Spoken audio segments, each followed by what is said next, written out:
Welcome to Dr. Orloff's comic book party. I'm Donna Haynes, your host for the night. And let me tell you, Grottu Orloff is one cool ghoul.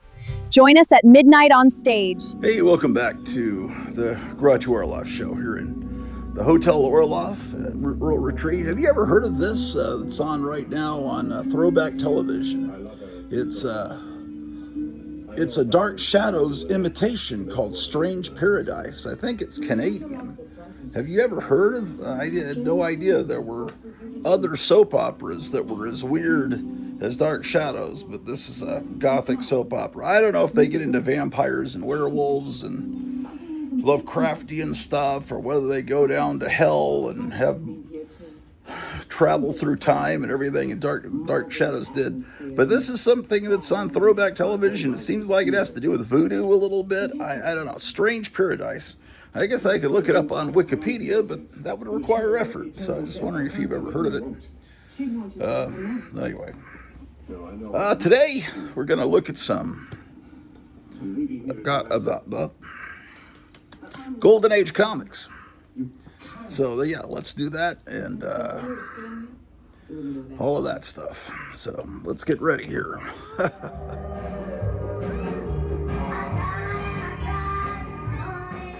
Well, it's a beautiful, hot Monday morning, July the 27th, is it the 27th, 2026?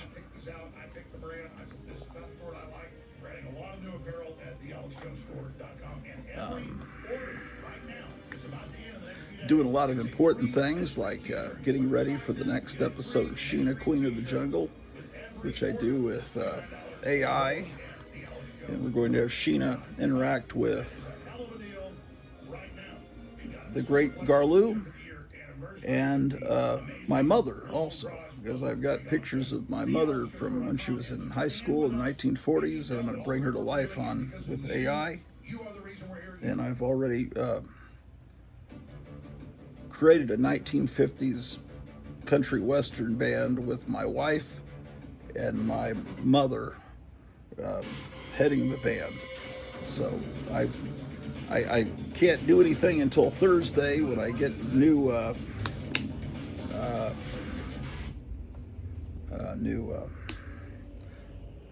my new allotment of time with Grok begins. But I can create the pictures over on the inferior Meta AI, and then I can use those as the starting point once I'm able to animate again with Grok, which is the superior AI platform now. AI is controversial. I put up AI, really, I think, pretty great, hilarious AI videos, and I was like, I lost a subscriber instead of gaining one.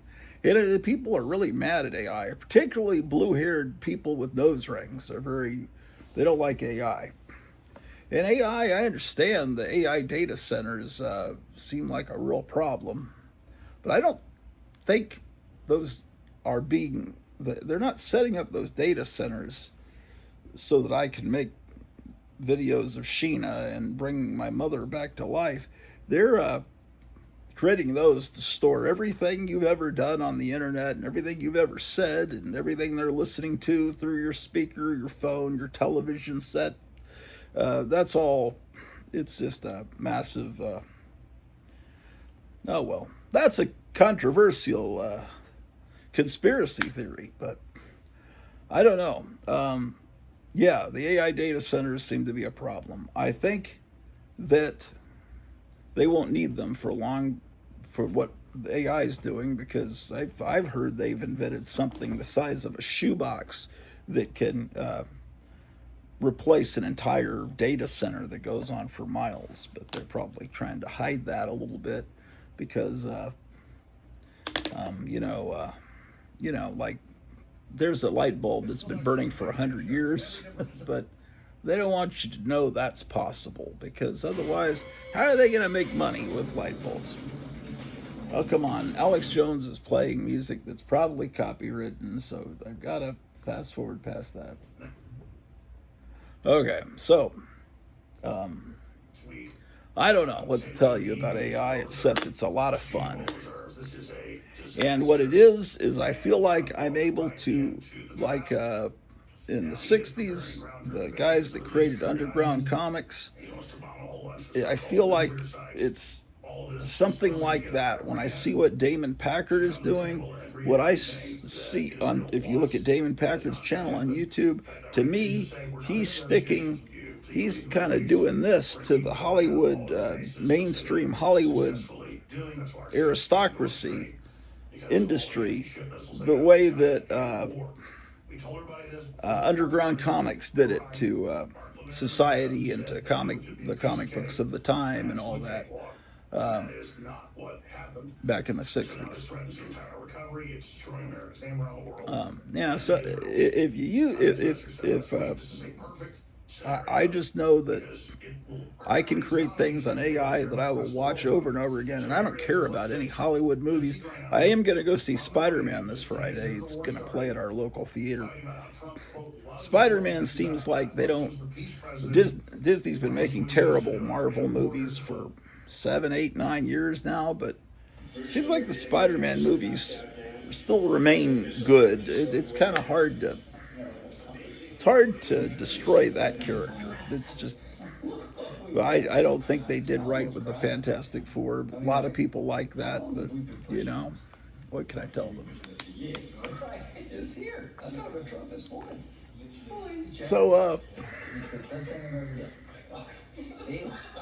So, the arguments against AI, it's taking jobs. Well, that's true, but that is true. So, what will they do with everybody that has no job? I don't know. Will so much money be saved with AI that they just start some communist universal income and they just send everybody a check for $3,000-4,000 a month, and so they can sit on their butts and maybe create art? I don't know. I've heard people talk about that. But these people with blue hair and the nose rings, they don't create art. They just complain about that. I don't know. I just see a lot of fun opportunities with AI. It's still in its infancy, and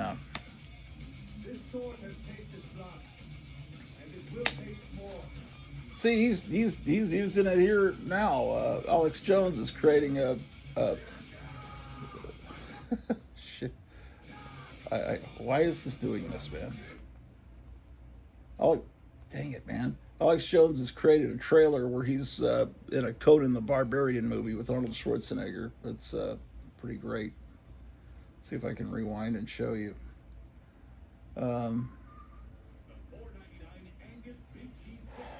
Man, they have a commercial for Hardee's. I've never eaten at a Hardee's hamburger place. They've never had them where I've lived.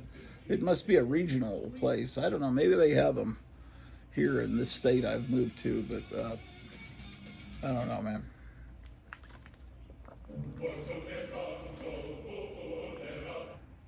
Let's rewind that a little bit.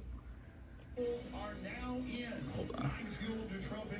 But people say that artists are going to lose their jobs because of AI. I can't think of any artist I like today except for Steve Mannion, and no one's ever heard of him. And Alex Ross, people like that are great. But I can't think of more than a few artists.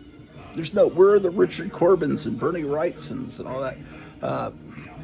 They're no longer around. And as far as musicians go, I can only think of a few bands. I'm sure there's more, but they're not famous. The famous bands, the ones that play at the Super Bowl, the Bad Bunnies, the Taylor Swifts, I don't care about it. If they lose their jobs to AI, I'd say great. I just know that I like the Surfer Jets. I like the 5, 6, 7, 8s. I guess they're still around in Japan. I like Bethlehem Shalom, and my wife's a friend of ours is told, a friend of my wife that is also a friend of mine told us about this band, 3-girl band called Shotskis yesterday. They seem pretty good, but you just gotta realize that create your own. Everything's so terrible culturally.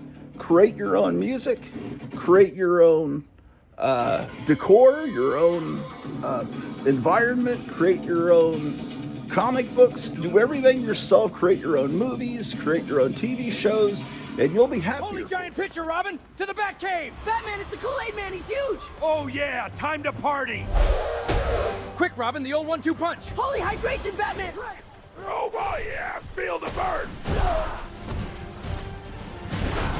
Holy inferno! The whole street's on fire! Holy Red Sea, Batman, I'm drenched! Robin, get up! We have to contain this monster! Oh yeah, Frisky is monster! Stuff is sticky! Grottu Orloff is incredible. The stories are so thrilling and the monsters are amazing. You have to watch it. All right, so let's look at some older comics here so I can get these boxes back upstairs. Older means pre-Silver Age. So, Golden Age, Atomic Age, got 3 short boxes, not much. Most of my, bulk of my collection is going to be Silver Age and Bronze Age, which is when I was a kid, the Bronze Age of the 70s. And my preference is the early 70s. By the mid 80s, a lot of the magic started to go away with when warlocks from England, socialist, communist, started to take over the industry. Even though some of what they wrote was really pretty well written, it still pervaded the whole industry and just made everything ugly and disgusting. So I was pulling weeds earlier. I'm gonna go clean my hands. Well, let's get started. We'll start with A Date with Judy. This is all what's going to come to America. Zoran Mondani is just a Trojan horse because the Islamic... It's a DC comic.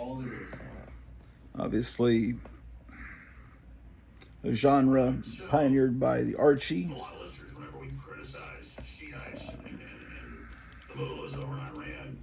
Of course, the Archie was the first comic book, but it was, if you were around when Archie comics started, you would recognize it.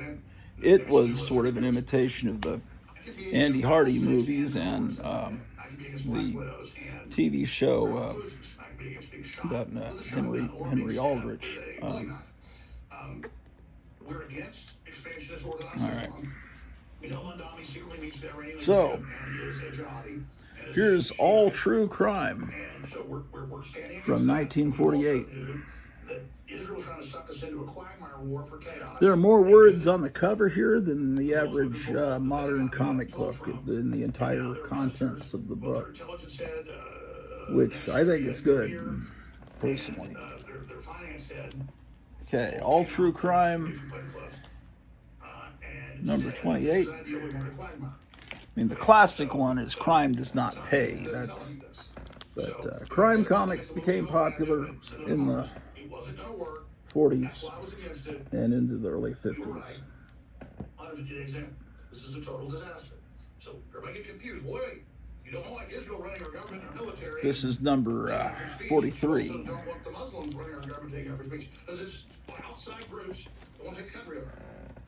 Adele Comic, Animal Comics. And the EU's suing a bunch of our companies for trying to control speech.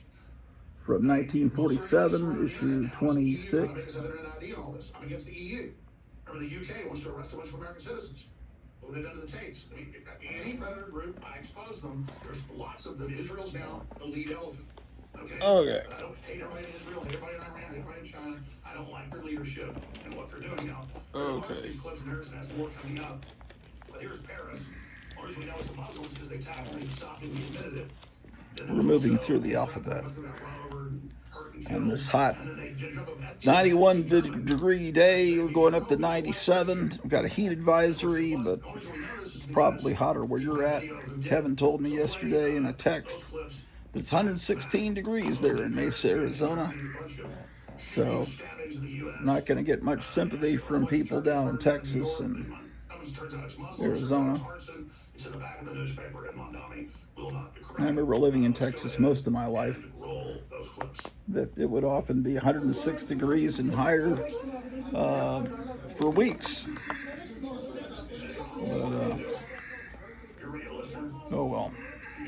It's about as hot as it gets here, and it doesn't get here hot that often, at least. That's why they've got a heat advisory going right now here. Here's All American Western, number 107.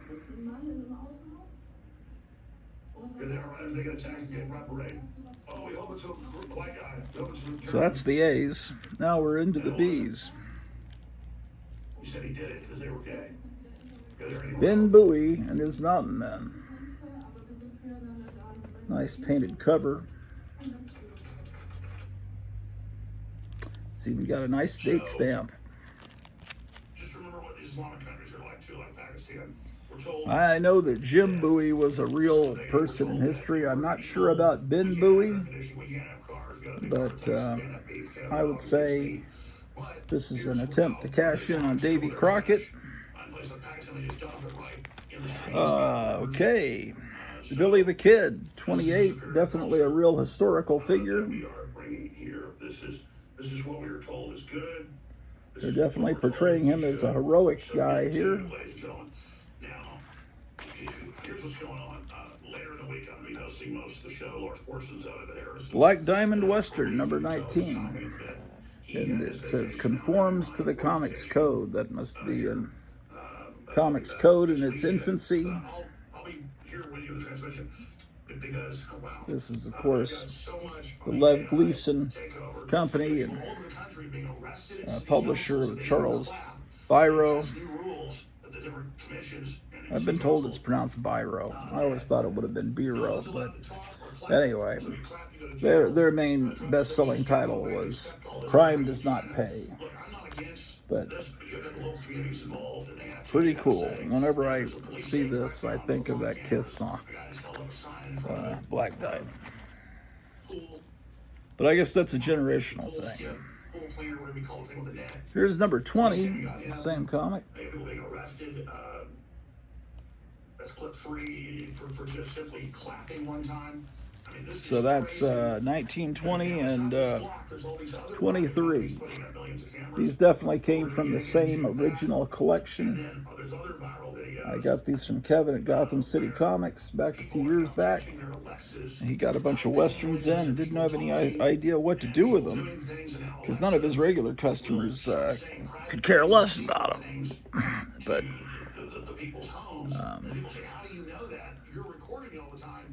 Western comics can be wonderful or they can be very dull. It just all depends on how they're handled, like any other genre. And this is well done Western stuff. They're also a little thinner. They're not as wide across as most of the stuff from that era. This is why it's got so much room in this Golden Age bag. This is a famous cover. Unfortunately, my copy is in pretty bad shape. Bobby Benson's B. Barbie Riders. When Westerns cross over with horror, it's very interesting. Beautiful cover.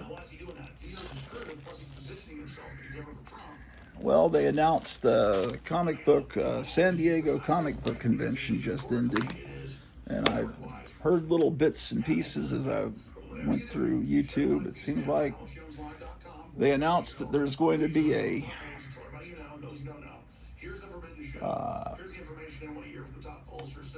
Ghost Rider movie with some big actor that people care about. Can't remember his name. What else did they announce? Something about I don't know. They have DC announced some really terrible movies like Superman Doomsday. I don't want to see that. I don't really. That's one of the lamest storylines ever. that was designed to get normal people interested in buying comics. Oh, Superman's gonna die, I better buy it, and I can put my kids through college with this rare comic book that everyone's buying 100 copies of. And, anyway. So, it's something about they're gonna do a two-part movie with Spider-Man and Venom. I don't care about Venom. I don't, just don't care. I like my time period. I don't like the people from the modern time period going back and collecting stuff from my time period. But I can't really. What can you do about it? The people that love the Todd McFarlane Spider-Man and Venom and Carnage and all that, and Maximum Carnage, and totally radical violence. They go and pay big money for the Steve Ditko Spider-Man books and the John Romita Spider-Man books from the 60s, and they could care less about the 60s, and they don't really like the art in those books, and they think they're kind of they like their era, but they're buying them because they're valuable. But they don't really like them. But they're so I don't know. When it comes to comics and movies and a lot of things, music, I tend to be time period specific. I like certain periods in time. And it's not like I like Spider-Man, so why am I not buying Spider-Man today? Because I don't consider that to be Spider-Man. I consider Spider-Man a character that exists in the 60s and early 70s.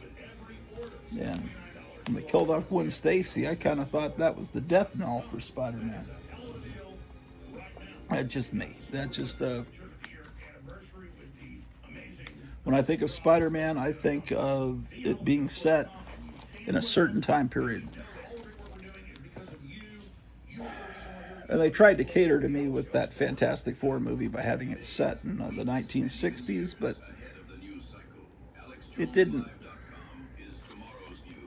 ring true for me. It just really didn't. But ever since I was a kid, I fantasized about a Fantastic Four movie set in the 60s that looked like a Kirby drawing come to life. But we didn't quite get it, did we? Here's Bugs Bunny. Finds the Frozen Kingdom. Here's Bugs Bunny, Dangerous Venture. And the person that I bought this from wrote on the back, so I can tell you with authority, because this is 4-color, number 123 from 1946. Wow.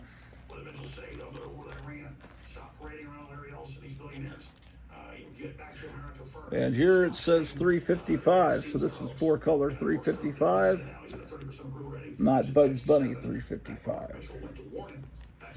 In the good old days, when I first started collecting comic books and when I got my first price guide and felt that whole summer of 1976, 50 years ago today, I drew comic books during that summer before I went into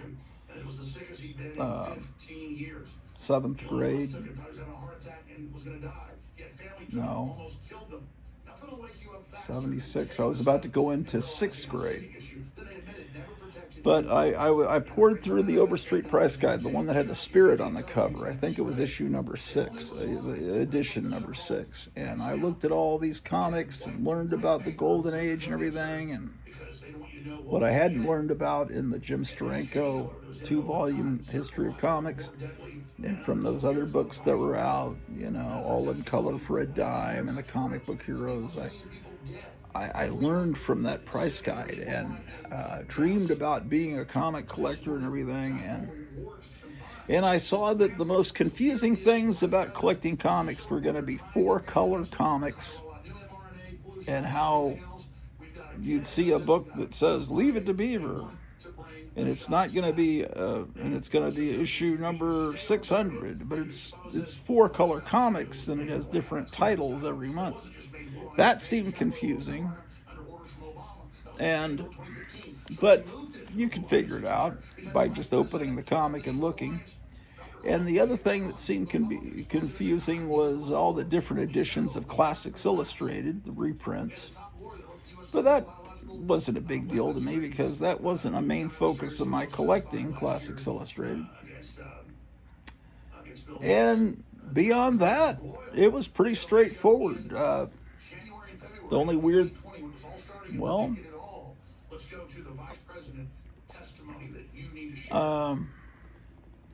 the first time that comics just kind of shut down and started over with a new numbering, I think they did that with Man Thing and Swamp Thing. I think that might have already happened then.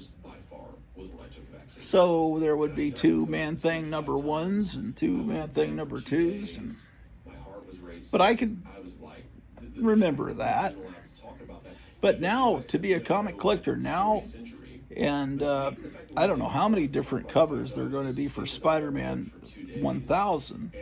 And then how many different Spider-Man titles are there? Because I used to call the Amazing Spider-Man, I just call it Spider-Man. I still do.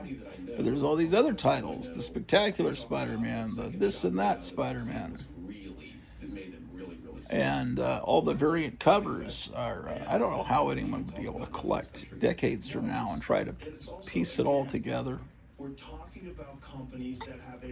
It's just, they took the fun out of everything, at least for me. That's all right. You've heard me complain before. But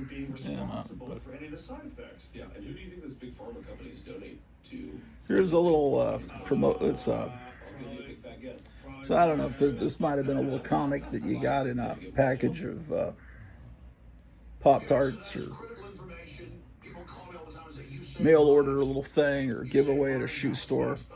Bugs Bunny Rocket to the Moon. Probably. Sometimes they gave them away in shoe stores because when you're a kid, the worst thing was shopping for clothes and for shoes. Shoes was miserable because you have to try on the shoes.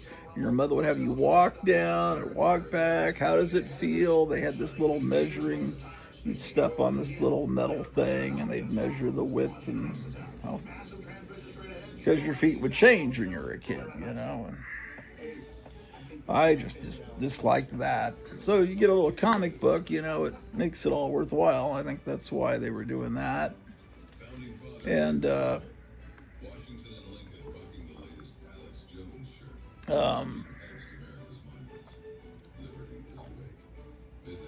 oh boy, my mind's not working. This is gonna be a long episode. And clothes, you know, I don't know. Maybe if you're a girl, that's just wonderful to shop for clothes and stuff. But I don't know. So, anyway, Bugs Bunny's Christmas Funnies. How about that? Here's Buster Brown comic book. Now, this was given away at Stripling's, which was a department store in the Fort Worth area. From the shoe department. So this is a comic you'd get when you were shopping at Stripling's. And Stripling's was kind of like a Sears or a Dillard's, but it was a regional department store. Used to be one near where I lived. It closed down decades ago. It was pretty much only a clothing store, though. I don't think it had anything interesting, like TV sets. I'm pretty sure it didn't. I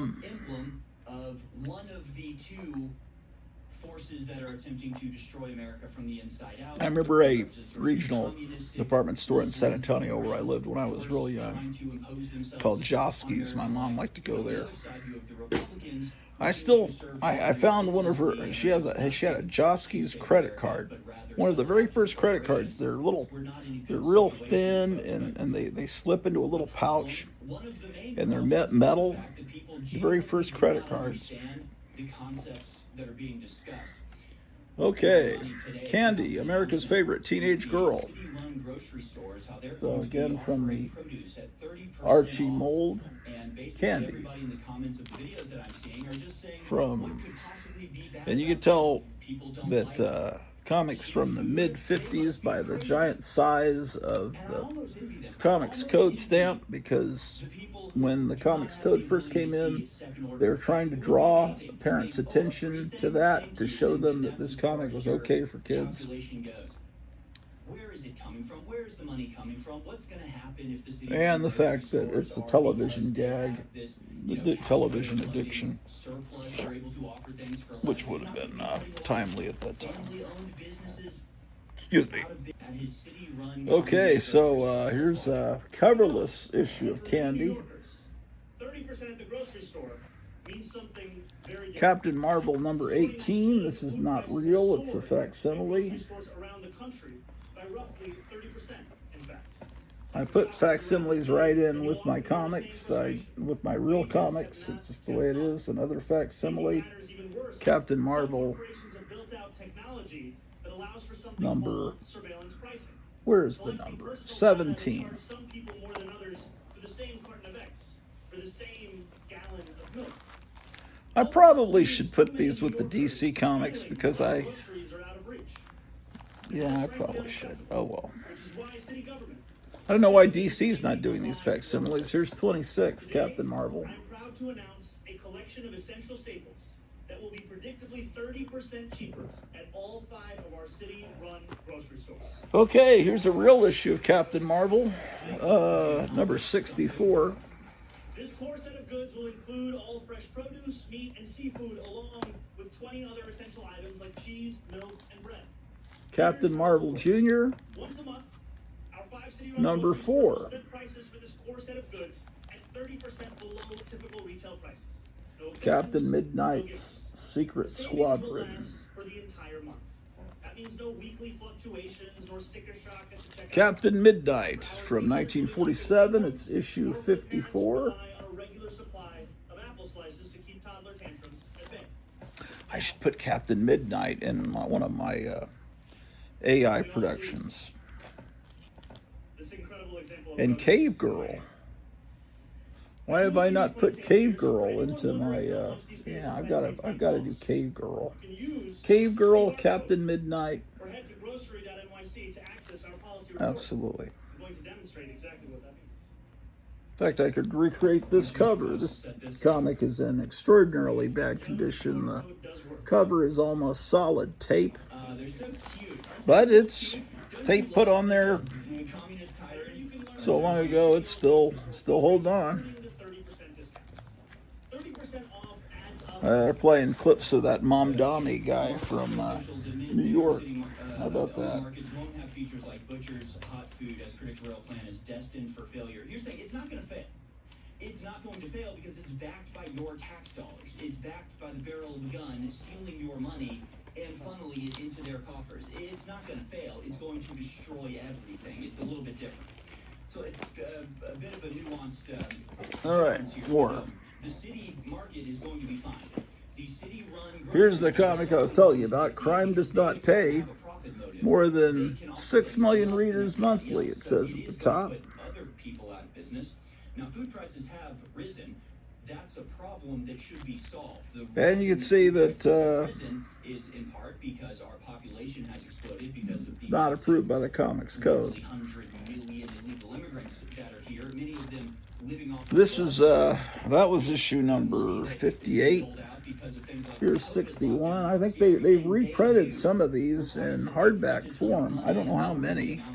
I've got 2 or 3 maybe of them, but you know, these collected books are great, except they're like $50 a pop, and unless you get it on Amazon and then you get a discount, but then the book arrives all crushed because they pack it by throwing in a couple of pieces of Kleenex to cushion the.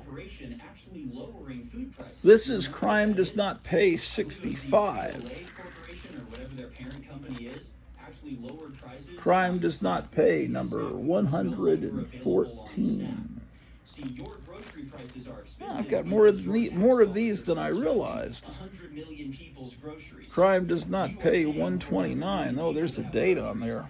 So the Monday, October 6th. This was put on the stand. See the.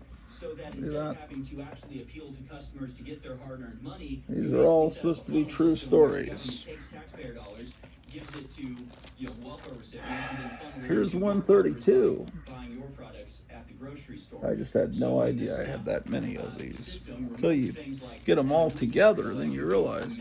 Here's Crime Fighters #1. I'm talking about here. I believe it was Frito-Lay lowered their prices for the first time in a very long time because they've been The girl's leg does not have a tattoo on it. no longer had to It says compete for the welfare dollars. They had to lower their prices. Raoul. The market working correctly. But this is the problem with Raoul Maggie? I don't know. The original owner of the book inscribed her leg.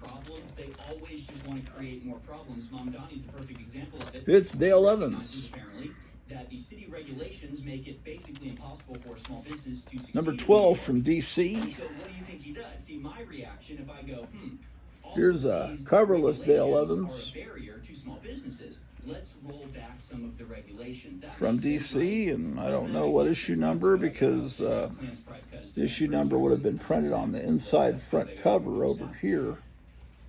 But anyway, it's a book you can read, just can't see the cover, which is good. I mean, you can read it. The opposite way that most people collect comics, most people buy comics, it seems like nowadays, in slabs and never get to see the interior of the comic. They just hang them up on their wall like a prized baseball card. Here's Doll Man Quarterly, number 15 from 1948. Sudden rash of arson attacks, not just here in America, but in Europe as well. I believe the How about that? Here's Don Winslow of the Navy. Singapore Sal. That's another character I should bring to life in AI. No one else is going to do it. Don Winslow of the Navy, a Fawcett publication. This is number 51. Here's, these are out of order. This is 44 from 1947. That's sort of the mentality that we're dealing with. That's what's happening here. Is you have the same thing occurring. Here's a little miniature comic. Dodo.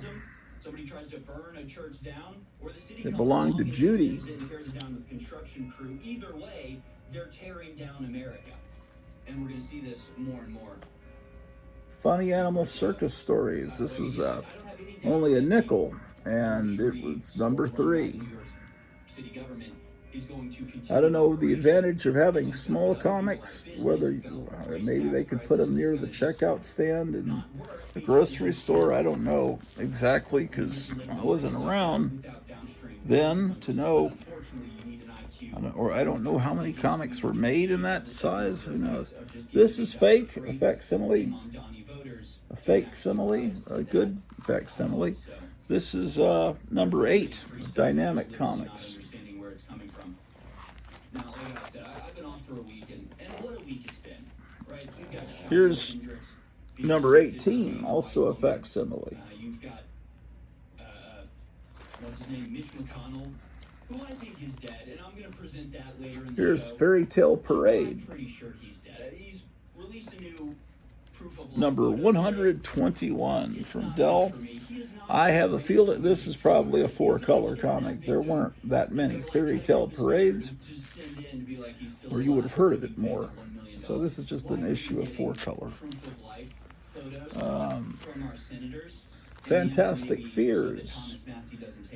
I'll explain all that a little bit later. But one thing I want to express and explain is that the Alex Jones Network, Fantastic Fears. There is no number on it on the and front. working here, I have a better view on that than just about anybody else. I think it's number 3 actually. It says it on the barcode on the bag on the back. The crew is here. Still Here's number 4. Alex Jones comes in. All the great Kristan Harris, all the great guest hosts that we have. And this is a real operation. You know, when Alex Jones was doing the debate And the other day, There's one clip that Number so 5, also a facsimile. clips of, and I can't help but watch. I can't help but watch these clips. And Felix the Cat. And he says, I'm really busy. I got some stuff I got to do. I can't. From Harvey, I can't do this interview. number 94. Kind of rolls his eyes. He's like, From Fiction House, one of the great comic book companies. It's Fight Comics. 46, with Senorita Rio. Oh, look at this magnificent cover. Fight Comics, number 80. He's rolling his eyes, and Alex Jones is like, I'm pretty busy. I don't have all day. And he's like, okay, sure, buddy. Tiger Girl. No, this is a real operation. This is like an actual Yeah. company. Like, That's a character I could probably also do into AI. Tiger Girl. Who exist as streamers. We're not just streamers. We're the Alex Jones Network. We're In fact, something else I wonder if and I'm incredibly, proud instead of doing the TV show about Sheena, maybe I should call her Tiger Girl. Because that's a character that no one really cares about anymore. I don't know. I mean, there's not people currently making a Tiger Girl comic. Foxhole number 18. We need collective activities. We need to be starting companies and growing them and, Funny Animals, 33. In our room, talking to the camera. Cool comic. I'll forgive the name. Usually comics that say funny on them aren't very funny. If they have to tell you it's funny, it's kind of like a laugh track on a bad sitcom. It's kind of announcing to you that it's funny so that if you don't have a sense of humor, you know to pretend to laugh. Because everyone else thinks it's funny, so you should think it's funny. But in reality, it isn't fun. Well, it's Gene Autry. Always good for a Christmas cover because, he's the guy that's saying Rudolph the Red-Nosed Reindeer, right? But that's how some of the best medicines are. It's one of these things that I've wanted to try it for a long time. There's no issue numbers on them. And you just don't know who's good. So I assume it's an ongoing series. It isn't just a 4-color, one of the 4-color series. Geronimo, Indian fighter, the Masco at San Pedro Pass. That's a good action-packed cover. Ghost Rider. Look at this cover. I believe is Dick Ayers. Great artist. That's great, man. Ghost Rider, the original Ghost Rider. This book has got some value to it. Ghostly, weird. I paid about $15, but it's and that's true. You don't want to get the lower quality stuff. That's why you want to go to the AlexJonesStore.com because that's in pretty good shape. I'll let you examine the corners for those of you. It's just a fantastic logo. Ghostly Weird Stories. Be true to our word because our enemies would not let us get away with it otherwise. But you just know that Oh, I got a backache, man. I shouldn't be doing this. G.I. Joe, number 35. This is a fun comic. It really is. Totally pure. Totally, absolutely free of impurities. And because you've probably taken our product. Giggle Comics. And I like these, but they always seem to want to tell you, giggle, ha ha, funny, we're funny on the cover. Let's see if the cover makes me laugh. For Teacher. Oh, not just an apple, but a whole apple tree. And look, it says in this issue, 41,617 laughs. We ought to see if that's true. We ought to do a test. Goofy Gander. Don't know the issue number because it has no cover. It's a standard comic. Look for the banner when you buy a comic magazine. It's your guarantee of wholesome reading. And you've got a cool Roy Rogers projector ad on the back. my guest is all for 25 cents. I guarantee you this thing is about this big. It's about not any bigger than a pack of cigarettes, and just projects, like with a little maybe AA battery, projects a picture on the wall, a still picture. Because we're dealing with the failure of the Republicans to do anything to fulfill the demands of their voters. How about when it comes that, to the ladies and economy or gentlemen? really anything else. And these are huge swaths of the population that our socialist enemies are sweeping up. And I know this is a fresh Okay. that Mark and I share. We've talked about it before. Welcome to the show once again, sir. Oh, what do we have here? Because you're basically a hero of truth, and I appreciate that. Well, I appreciate that as well. But yeah, Ride with Red Larrabee, the let's gun talk about hawk. what's happening with the Republican Party as they are basically collapsing in popularity. Sort of That's right along pretty with the neat. popularity of Israel collapsing. These things Love the obviously detail on these related. I mean, covers. what is the data telling Well, it's an you issue of Ha Ha about Comics, America thinking these days? So Israel's been number 67. It says $16. I'm pretty sure I got this for $2 in the $2 bin at Duncanville Books and near Dallas. They had a bunch of this kind of book for a couple of bucks. Maybe that one wasn't, but this one certainly was. I just don't remember their system of what color the little dot means. I think maybe the green dot means it's in the $2 bin. And I think, well, why would a comic that's over 70 years old be $2? But it's just, they don't sell to anyone but me.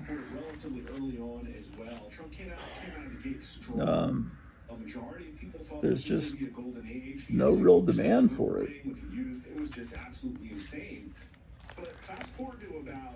Everything happens to Harvey.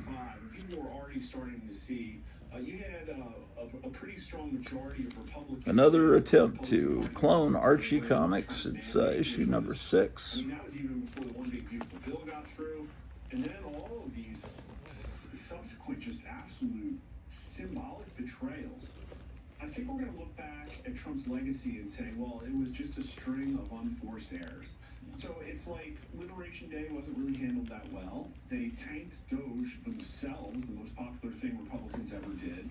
They did Midnight Hammer. They did the Operation Epstein Piss Off My Base. Then all of this stuff in the fall where Trump was just taking every single core fundamental principle of the MAGA movement and counter signaling it on mainstream media press interviews. Like it was just a complete mess.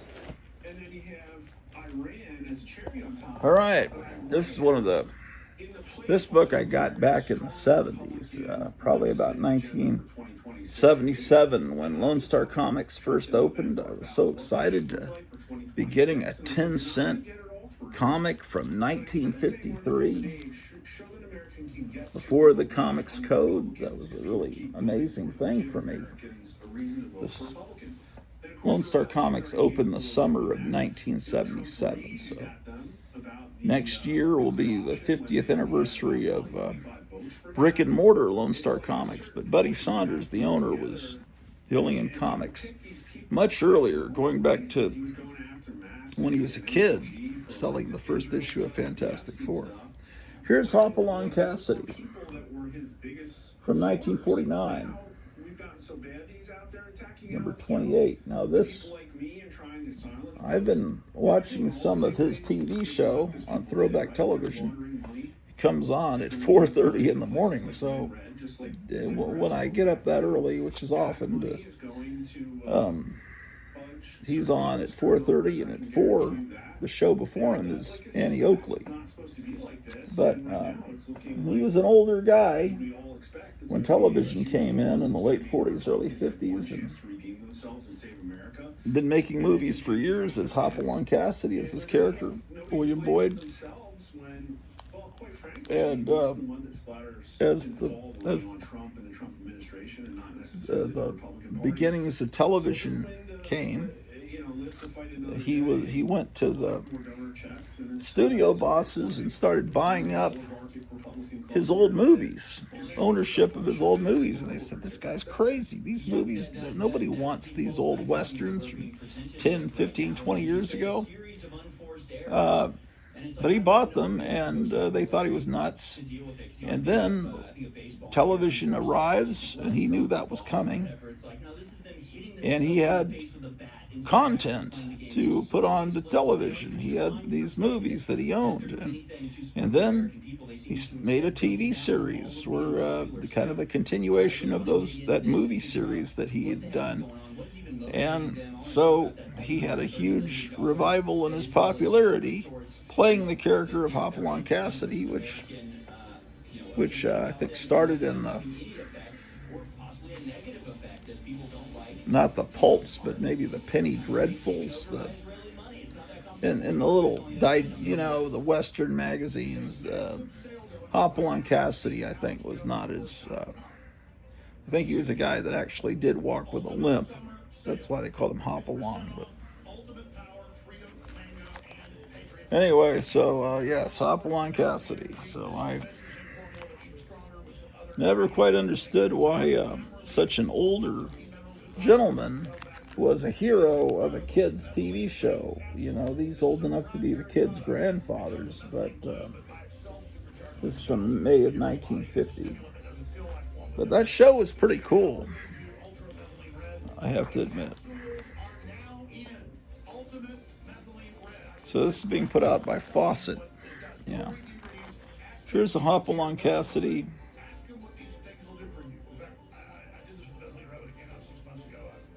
That is issue number 54 from April of 51. Just doesn't have a cover. It's kind of a problem, but this is not an actual facsimile of something. It's just a little book put out by PS Art Books that reprints art from Cal Massey. Howdy Doody is another show that comes on Throwback Television around, let's see, about 7 o'clock a.m. Central Time on Throwback Television. This is issue 33 from 1953. Howdy Doody is an excellent TV show. Excellent. Outstanding.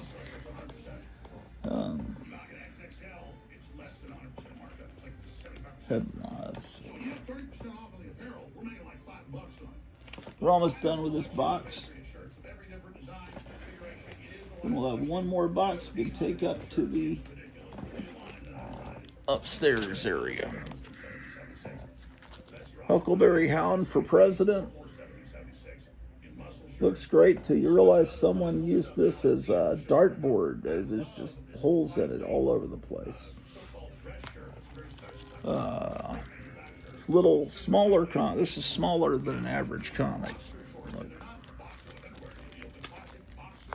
See, it's much smaller. This is Humbug. Harvey Kurtzman left Mad, took some of his artists with him, and put out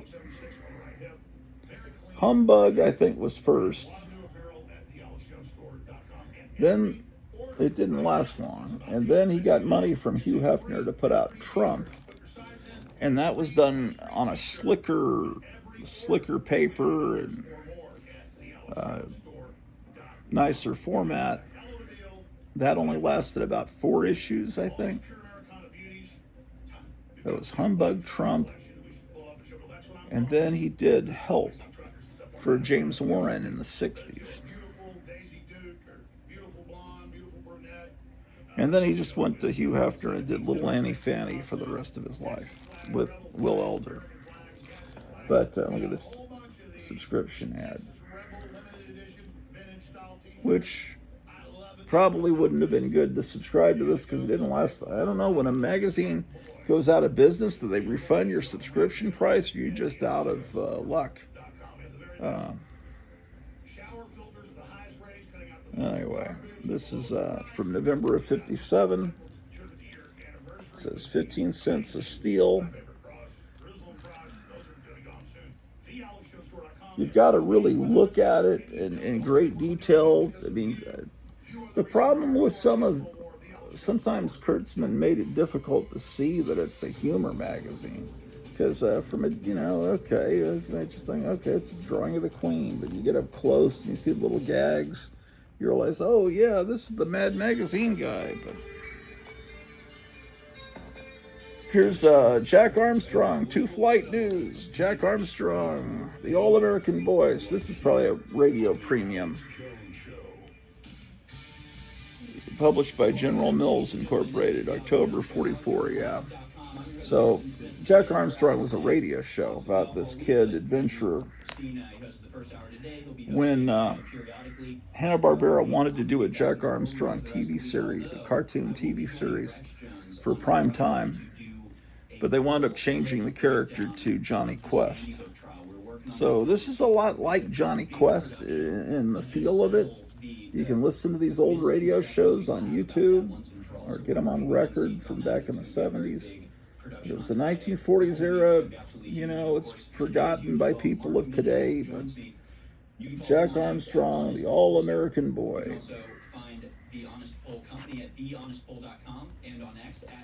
In fact, some of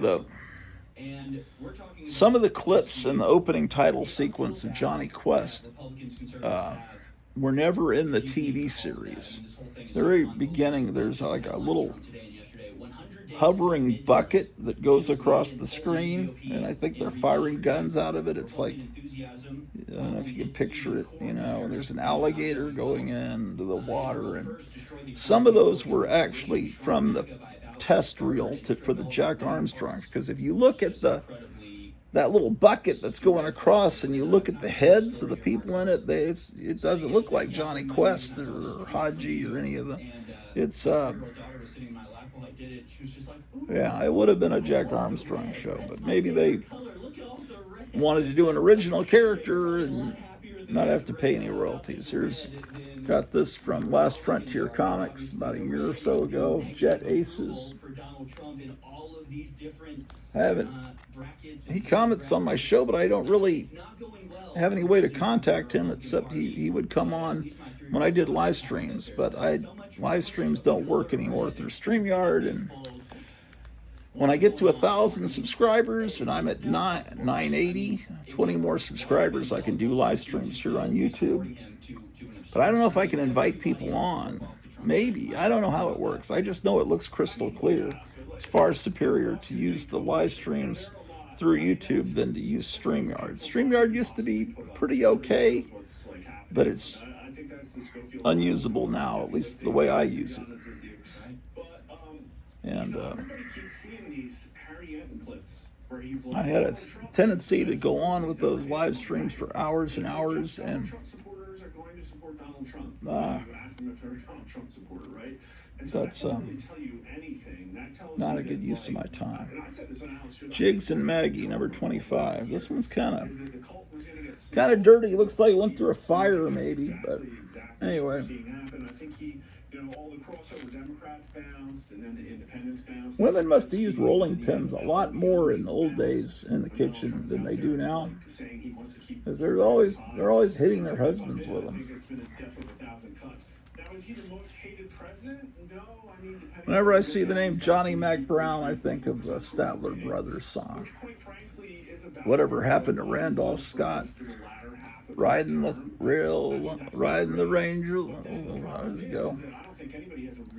Whatever happened to Johnny McBrown? And yeah, and he lists all these old cowboy stars that disappeared and bemoans the current state of Hollywood there around late 60s, early 70s.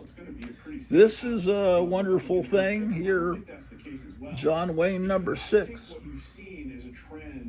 Wish I had more John Wayne comics. John Wayne number 24. This one has Frank Frazetta art in it.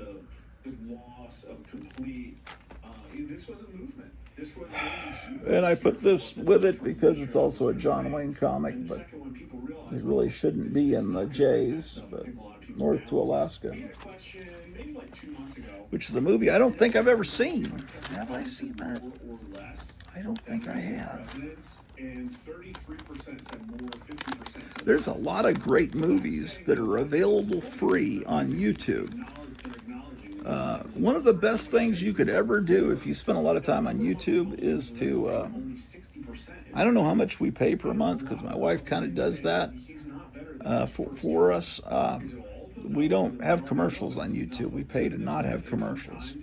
But YouTube has movies that are high quality. Seems like the sound's kind of low. I turned up the sound all the way. But, you know, high definition movies. We watched Alice Doesn't Live Here Anymore about a week ago. Last night I said we ought to watch this movie because it's pretty timely today with the way everything is nowadays. It's a movie from 1975, came out in end of 1975, Dog Day Afternoon with Al Pacino. That's a great movie. We watched that last night. But they also have all the AIP Roger Corman Edgar Allan Poe movies up. So we started watching Pit and the Pendulum last night, but that was kind of late and I was kind of sleepy, so we didn't finish it. But there's fun on YouTube if you look around. John Carter of Mars. Dell says number 437. That means 4-color comics. But I filed it under J because, I mean, I really should file it under F for 4-color. But, you know. Do people collect every issue of 4-color comics, or do they collect individual characters? Just like Bugs Bunny might cycle through every 10 issues, 8 issues of 4-color is a Bugs Bunny issue, and then they have all these other characters. But anyway, John Carter of Mars. It turned out was not a Republican, and I think they're just gone. And the wild thing about the Trump movement is, as you recall, Yeah, these creatures were in the gods of Mars. They would remember he described them as having like a hole in their face. People supported him. They memed his values. Yeah. This shows like InfoWars. Like we're able to talk. So that was 437. Okay, the next issue is also John Carter of Mars. Into the traditional Republican voter base. The problem is that if the core values are gone, all that stuff is. Here is Jumbo Comics. I'm not trying to be. And I don't have many original issues of Sheena, regrettably. But this is a good issue. That is a good pose I could use on AI, but I can't tell you the issue number without opening it up because somebody tore off. I can see it's 1 something. And that's because there's just like a complete. Here's one in a little bit better shape. 152, Jumbo Comics 152. Back in the 80s when comic books were terrible, I remember making a vow to myself, I'm going to start buying Fiction House comics. And I bought a handful, and then I realized I really can't afford it. I would love to be, if I was rich and famous, I would. That was one of the lines. Fiction House just turned out great stuff. I'd be buying those up. That's my kind of stuff. I just hope they put out more books reprinting the old Fiction House. Okay. That's a whole box of Golden Age comics. Let's get this ready to take upstairs. Boy.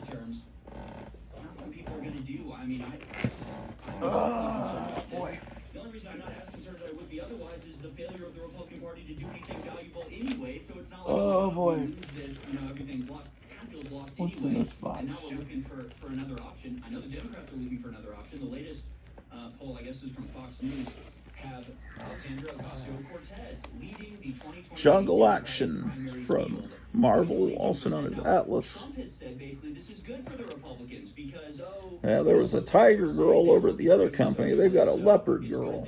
the Democrats are going socialist because then sane people will come over to the Republicans. Now that would be. Validity to that idea, 'cause I think I have trouble with Sheena as far as when on Mark Zuckerberg's AI platform, Meta AI. They just don't like that the robots are told to not generate women with outfits like that because it just shows too much skin. So a character like this would probably be better because then Meta AI can't complain about that. I think that's pie in the sky nonsense. Leopard Girl. So a Does Marvel care about that character anymore? Are they going to put her in the cinematic universe? Here's Jungle Comics 109. This is Fiction House. Imagine if Fiction House got the...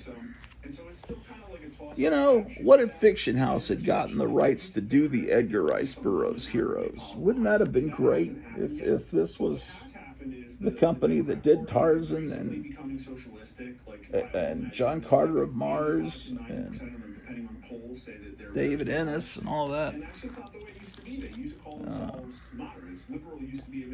But instead they're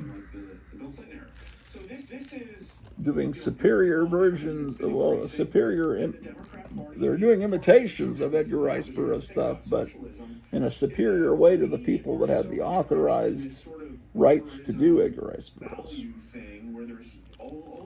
Who is this character called?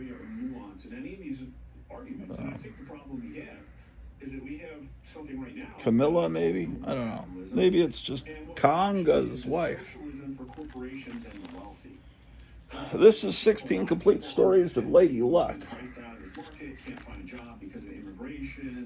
Lars of Mars, a facsimile, came out about a year ago, I guess. Number 10. Number 11, I just got this recently from Kevin at Gotham City Comics. I don't think he has any more left of it, but this does exist if you want to seek it out. It's Lassie, Dell Comics, so this is going to be a 4-color comic, I'm almost certain.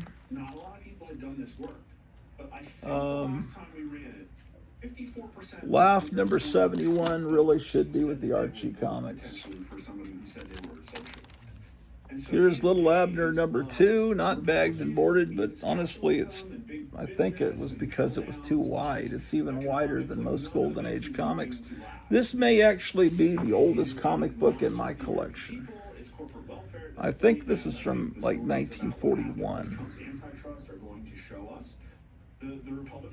No, 1940. Single series number 18, 1940. Yeah, this is old.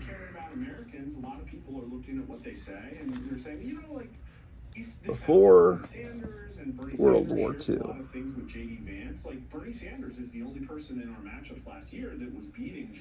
And this is reprints of the newspaper strip, as you can see.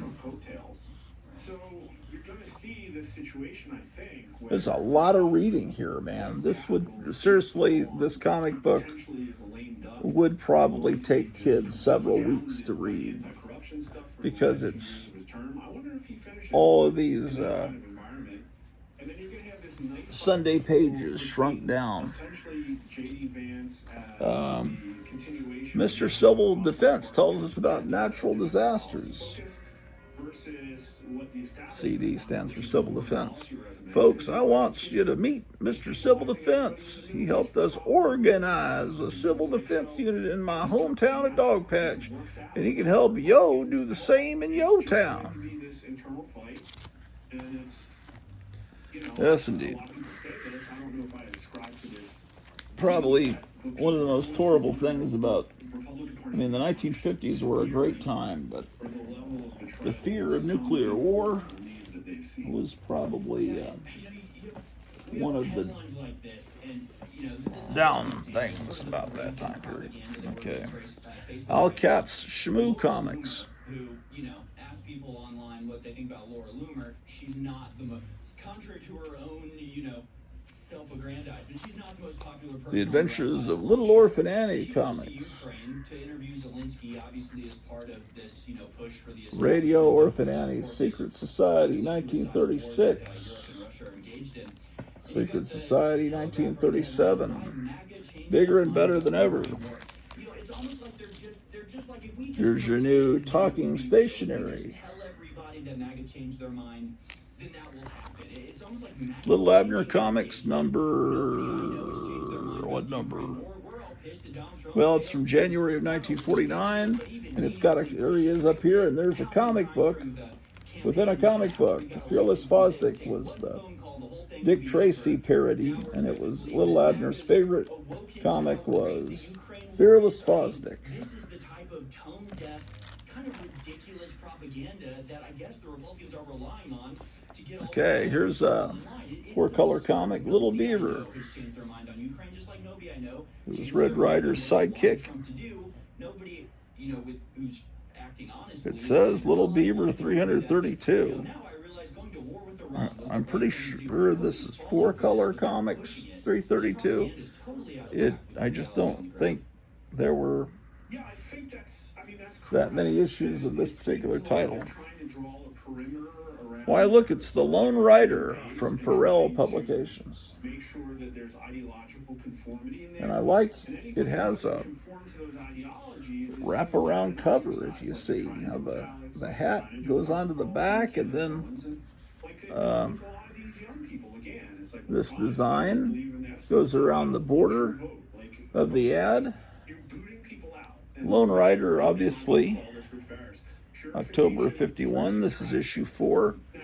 Is obviously, the Lone Ranger, an unauthorized Lone Ranger. I mean, that's kind of obvious. And the Lone Ranger often wore a mask usually covering the lower part of his face. And because he was a character on radio, and he was a masked rider. But the question is, was the mask up here or down here? And the TV show solidified in our minds that the mask was up here. So, but you look at old representations of the Lone Ranger, and you'll see he's wearing over his face like a COVID mask. This is another issue of Lone Rider that looks great. It's when you get closer, you realize some kid has colored all of that in and given it a 3D appearance, which kind of looks good from a distance, but it's not the way it's supposed to look. So some kid had fun with that. Some kid from a long time ago. St. John's, Lucy the Real Gone Gal. Hey, maybe we were fools in the first administration, but it at least felt like, hey, here's this, up-and-coming. What time is it, man? Maverick, and of course he's run into the establishment. Oh, come on, man. He's trying, and they're defeating him, but hey, at least he's got the. 1 now o'clock. It's like, one bad thing happens during a deportation raid, and it's like, oh, we're so sorry, we're not doing deportations anymore. If they were at least pretending to try, if they were at least going, hey, look, we're going to keep doing deportations, and these judges are getting in the way, but we're going to find a way around. Even if we had the same deportation numbers, if the energy was there, the aggressiveness, the no holds barred, we're doing this, and sure it's difficult. All right. I just don't see that anywhere. I see them giving up on deportation. We're making progress. For the farmers who use illegal immigrants. First issue of Mad, not real, it's a facsimile. I mean, again, you cannot, I don't think you can overstate what a big problem that is. But let me just say, because Alex talked about the fact that, Here's an imitation of Mad called Madhouse. This is not the Madhouse of Archie fame, but ideas that you're promoting, right? It's not Mark Mitchell and his conception. You are a pollster. You're actually just relaying what the people think. So it's just kind of absurd to be mad at you. it's just a bunch of silly stuff. It doesn't really have any point, does it? Anyone reading this book will wind up in the madhouse. Yeah, it's someone that doesn't have quite the sense of humor of Harvey Kurtzman trying to imitate Mad.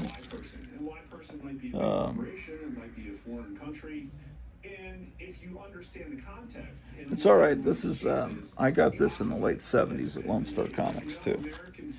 Here's a great one. Man Comics. Look at this, man. Got this commie soldier down, he's got a bayonet about to go through his neck. This is issue number 10. It's a Joe Maneely cover. Signature's interesting. This book looks like it would be really valuable, but it isn't. Major Impact, the Space Ace. It just looks like, wow, an old comic. And But guess what ran It's more? issue 1. What a great cover. But this was a promotional comic. They made millions and millions of them, and I think there was a warehouse find of them, so you can get this for really cheap. Here's a fake comic, a facsimile of Marvel Family number 4. Marvel Family. Oh, this should be first. Marvel Family number 1. Now, this was a facsimile DC did because they had a movie coming out about 4 years ago about Black Adam. And they thought it was going to be a big hit, so they put this out because this is the first appearance of Black Adam. But I think about 14 people saw that movie with The Rock playing Black Adam, and so I think people stopped caring about speculating about his first Bronze Age appearance and everything. It just suddenly didn't matter anymore when these movies flop. Like, you know, there was all this speculator interest in the Eternals when they knew the movie was coming out, and then people saw the movie and they said, never mind, and the prices of the Eternals comic books plummeted back down where it was before. The Marvel Family number 65. This is a real one. What do you expect these people to vote for? They see the Treasury being Another real comic, number 85. have a hard time really looking at that and saying, well, it's like dangerous. Facsimile of Master Comics, number 24. They sit at home playing video games.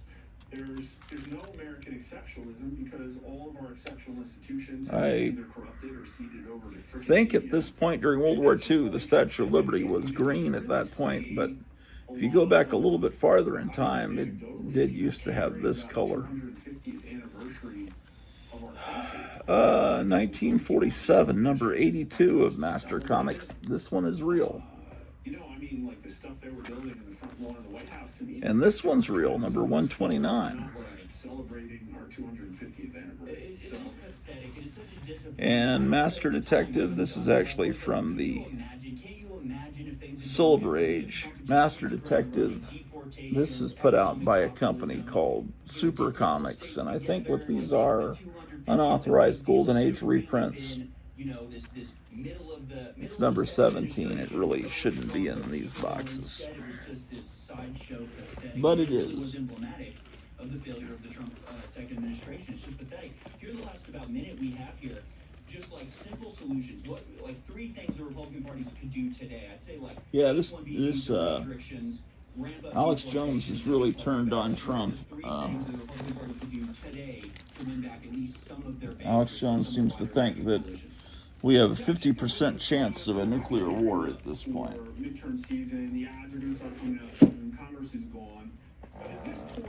Speaking of Trump, this reminds me of Trump's press secretary the first time he was president. I don't remember, was her name?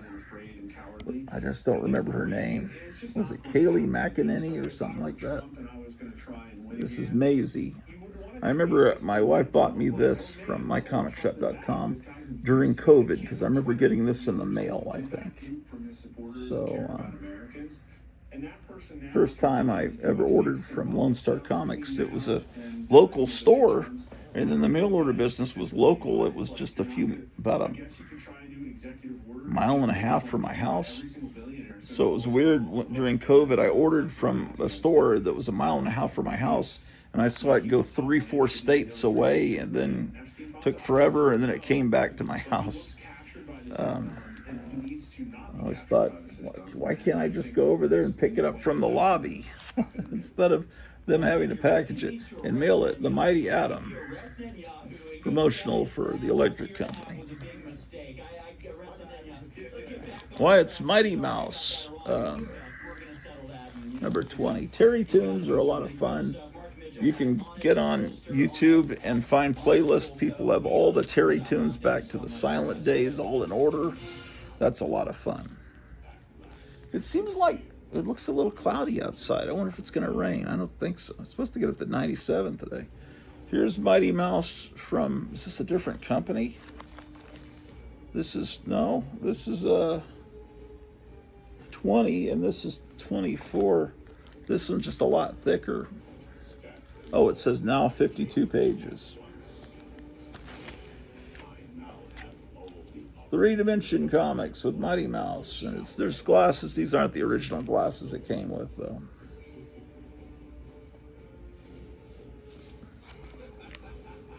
Here's a facsimile of military comics. Number 1 with the first appearance of Blackhawk.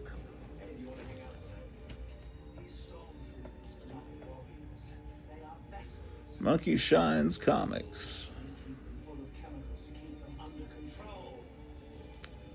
I'm looking for an issue number. It doesn't matter. If you want to get this issue, just look through Monkey Shines till you see that cover. Oswald.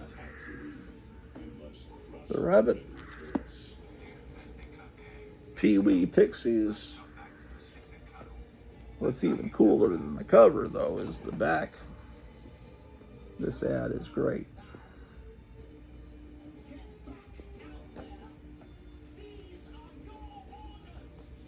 This is a facsimile of Phantom Lady.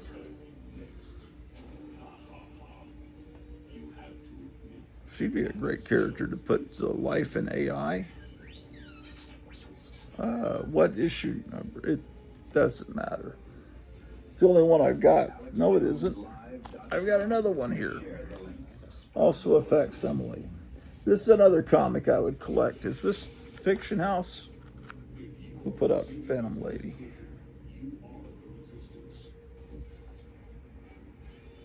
Wow.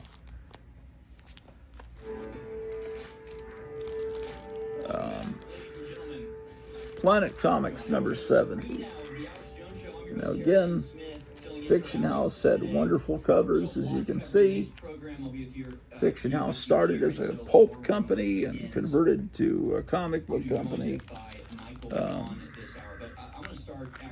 You can see that everything wonderful about artists like Dave Stevens and everything all go back to this line, Fiction House. Black ink on a purple background. I think this is number 66. And I know people have all sorts of suspicions about Elon Musk. I'm also not entirely happy with everything, but man, Picture Parade. At least he says stuff like this. At least he opened up X. We cannot. And Grok, he's talking about Elon Musk. Grok is pretty fun. That's what's giving me a lot of my entertainment lately. Plastic Man number 16. This is one of those super comics that reprints unauthorized stuff in the 60s, which is why you can get it for $2. I thought that was a bargain, but apparently it doesn't have a lot of value. I don't know. I got it from that's a great comic store in Fort Worth, Texas. Collected Comics. They have a couple of locations. Take a speech from Obama and Hillary, and then go to someone and say, who's sort of on the sort of what I call the lunatic left, and say, what do you think of the speech by Trump? Like, oh, he's the worst person ever. Actually, that was a speech by Obama. Well, actually, that was a speech by Hillary. I agree. No, I agree that the center of gravity in this country has shifted, so in the right party shifted to the left. But that's not what I'm talking about. I'm talking about people like Rupert. No, I'm talking about people. Here's Police Comics number 1. First Plastic Man, a facsimile. Here's Police Comics number 66, a real comic from May of 1947. This one was a gift from Night Tiger Comics. And this is right after the Comics Code came in, because it's got the big symbol. Yeah, it says he wrote June of 55. Let's see, it's kind of brittle, little pieces of paper flaked off. But the cool thing about this is notice that they have completely stolen the EC logo. But it looks, if you don't know any better from a distance, that looks like the EC logo. But it's a Premier Comics. So it says PM. But from a distance, you would think, oh, that's an EC comic if you were, a moron. And look at all this text down here. So, how about that? administration, the Bush administration. Here's Punch Comics, a facsimile, number 12. Now this is cool, and you can get reprints of the, like books that reprint these books. Imagine John Severin and Will Elder together on the same comic, one penciling, one inking. Two of the greatest artists ever, two of my favorite artists. And imagine that it's a Western from the 50s. And this Prize Comics Western really is the closest. It almost feels like it's an EC comic. And of course, he's the hero here. He's called American Eagle. That was issue 84. This is issue 85. You see, he's an Indian, but he's not really Native American. He's kind of like Captain America if he was an Indian or Native American. Except he's not Native American. He's like, yeah. They're all just pretending, folks. You keep it tuned right here. Here's 86. But he's really kind of a superhero with that eagle there, and look, I was just looking at it, almost is the same drawing of him, the stoic look. Let me show you. Is that almost the same? He's just staring, real serious. So what we've got here, when you have 85, 86, and 84, and you buy them from one comic dealer, in this case, Kevin Johnson at Gotham City Comics, and he bought them from someone, you know, with the reasonable amount of assurance, that these were bought by the same person in the early 50s, and they kept them their entire life, and then their son or grandson sold them, because the likelihood that you'd be getting 3 subsequent issues, 3 issues in a row, 3 months in a row, it just, to me, it's obvious that they were part of the same collection, and they always have been and now they're staying together. It's like this little kitten that's here in front of me. She and her brother were adopted together, so they're bonded for life. They're brother and sister. These 3 comics have been brothers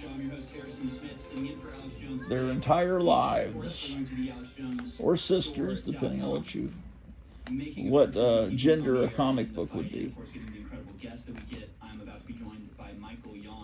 Let me lay the table for you first. Set the table for you here. Just the latest what's happened over the weekend in the war in Iran. Foreign minister has announced that Zelensky's Here's a good one. Purple Claw.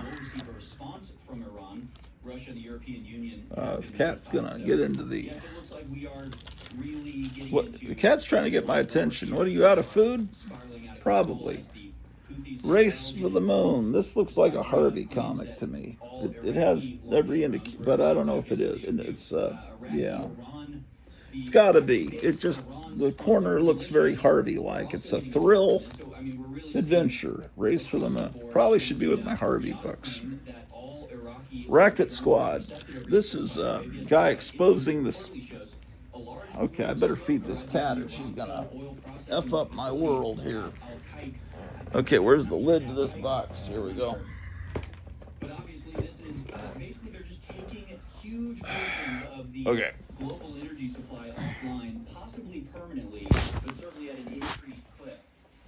Satellite imagery backs up reporting of damage at Aramco's key crude oil processing plant. And you see actually the satellite imagery, there's just this giant smear of black smoke still can be seen to this day. This was earlier today, this was posted. It's a critical node in Saudi's oil industry, processing a huge portion of the country's crude before it's shipped for export. Basically, this was one of the ways they were trying to get around the Strait of Hormuz. That has basically been eliminated. Trump shelves are on strike over U.S. missile shortage. That's a story from AlexJonesLive.com. Reported in a bunch of different ways by a bunch of sources. Top U.S. military commander in the Middle East advised halting Hormuz bombing. That again because of a critical shortage of stockpiles. Trump major escalation. All right, she was hungry. U.S.-Iran war pauses for a second straight day. Trump has canceled plans to sharply. She used to come up and kind of tap you, but her claws would be out a little bit, and it was like someone scraping with needles. Now she's learned to, from my reaction, she's learned to keep her claws back a little bit and tap you. You know, like, hey, I need food, and it doesn't hurt as much. So she's learning how to be a human being. Okay. Whatever. This book, Racket Squad in Action, they're exposing the spook show, a fake magician racket, you know, fake ghost. This is pre-code. That's what's called a headlight cover, because when it's like a 3D and it emphasizes a particular part of the anatomy, they used to call those headlight covers. At least Frederick Wortham said that kids called them that when he wrote his book, Seduction of the Innocent. They're also talking about doing computer simulations to determine whether the U.S. could invoke the draft. I mean, things are really getting off the rails here. Fake swamis and stuff. Okay, should that be bagged and boarded? Yes, I know, but I will. Rangers Comics, this is Fiction House, number 10. No, number 20. I was looking at the 10-cent mark. Okay. That came from Last Frontier Comics. Rawhide, number 1160. So this is 4-color, 1160. Give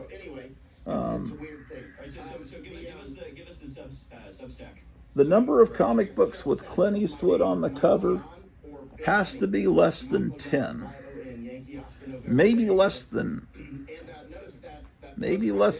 5 or 6. Because I don't know. Because I say so. I'm probably wrong, but here from 1948, here's Real Clue Crime Stories, another crime comic where they're digging out of prison and right through the floor of the police station. That kind of reminds me of Dog Day Afternoon we were watching last night. I mean, I'd seen the movie before years ago, but I wanted to show it to my wife. She really got drawn into it. Real Clue Crime Stories. Again, it's free on YouTube. By the way, have I mentioned that you should subscribe to this channel? It doesn't cost anything, and you can ring a little bell and hit the little bell, and it'll give you notifications when I put an episode up. And here's Red Band Comics. I really would appreciate it. And if you tell your friends that are into weird stuff, then the sooner I get to 1,000 subscribers, then I can do live streams again.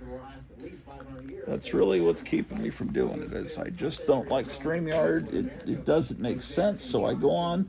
I'm in a bad mood because I can't make it work, and I don't do my best shows when I'm in a crummy mood.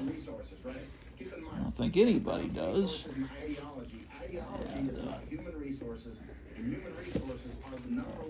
Okay. Red Rider.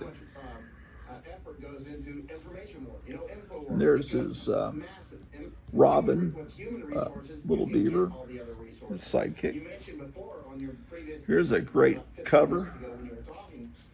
That's just, when you think 1950s comic books, this is like a perfect, if you were going to film a movie and have a kid reading a comic book in the 50s, this would be a perfect cover. It's iconic, as everyone says. Everyone says, nowadays they say iconic, literally, What else do they say a lot? Perfect. What else? There's a lot of low key. They like to say that. This came from Captain Strangelove. It's a shoe store promotional comic. Down here is where the shoe store would stamp their name, which to me would be cool if it was stamped. It doesn't, to me, diminish the value of the comic, although this isn't a comic that people probably would slab. But with the compliments of your Red Goose dealer. There's a sign, still a neon sign of Red Goose shoes in Dallas, I think. I don't know if that store is still there, but they kept the sign up, kind of like they kept that Rexall Drug sign up in that town I go to get my Mexican food, which I wish I could get some tomorrow because it's Taco Tuesday, but I can't because we don't have money for that until Friday. And then tomorrow, I've got to take Drew at 8 in the morning to the vet to have her teeth cleaned, and they're going to knock her out, and then I'm supposed to pick her up between 3 and 5. So I'll be there right at 3. I don't like her away from me, but the doctor, the vet said that she should have her teeth cleaned. Bringing to the world order, U.S. intelligence. I don't know what the name of the shoe store was, but someone tore out a chunk, so now it says the hippie shoe store. We all know that hippies don't wear shoes, and it's in Stevens Point, Wisconsin. So I don't know. Maybe it's Shippy. I don't know. If you grew up in that area in Wisconsin, maybe you could tell me. And of course, that's the type of shoe that if you were a teenage girl back then, you would be wearing. Iran, meanwhile, rejects a U.S. ceasefire proposal that was delivered by the Iraqi Red Goose shoes are half the fun of having feet. Here's a great one. It'd be amazing to have this original comic. This is a facsimile, Robot Men of the Lost Planet, #1. I don't know if there ever was another issue, but it's pretty amazing. Rocket to the Moon, another facsimile. Rod Hathaway, Space Detective. He's shooting him in the head. If I tried to, what I do is you put something like this, you take a picture of it, you put it, submit it to the AI, say make photorealistic 16.9, in other words, a widescreen movie version of this image. And then Meta AI would say, I can't make a safe image of that. It's not safe. Shit, give me the head.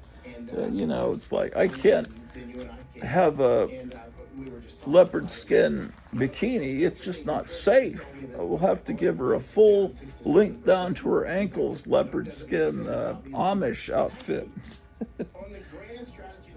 Roly Poly Comics #15 from 1946. One of the most expensive comics I ever bought.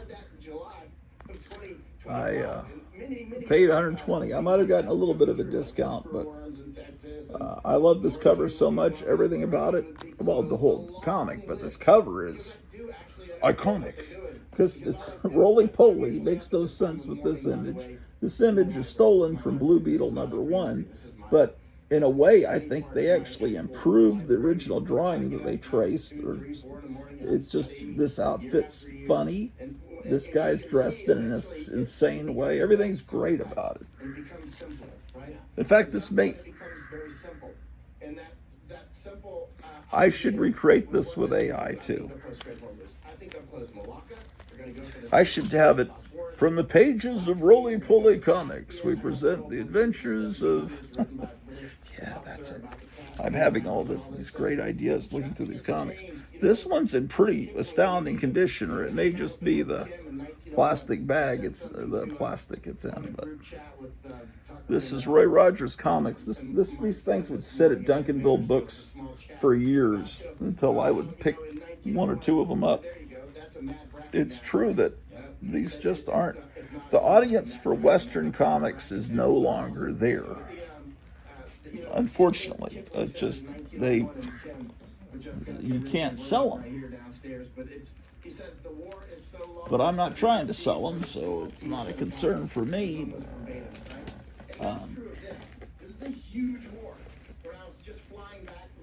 Captain Stringslite was talking about this video he had watched. I'd seen part of it. I hadn't seen the whole thing, but this guy named Journo Comics on YouTube. I watch him occasionally. He's kind of, I think he's a teacher. He has kind of a urban kind of way of talking. He's anyway, he's kind of young way of talking, almost like he's a rapper or something. He just has that. But I think he just grew up in probably an inner city where that's the way people talk. But he seems like a very nice guy. But anyway, he did a show, so I'm going to sell all my comics. Oh, I've got a phone call coming in. Let me take this and I'll be right back. Oh wow, we're having a comic book party. Look at all these comics and records. This is going to be so much fun. Holy shit!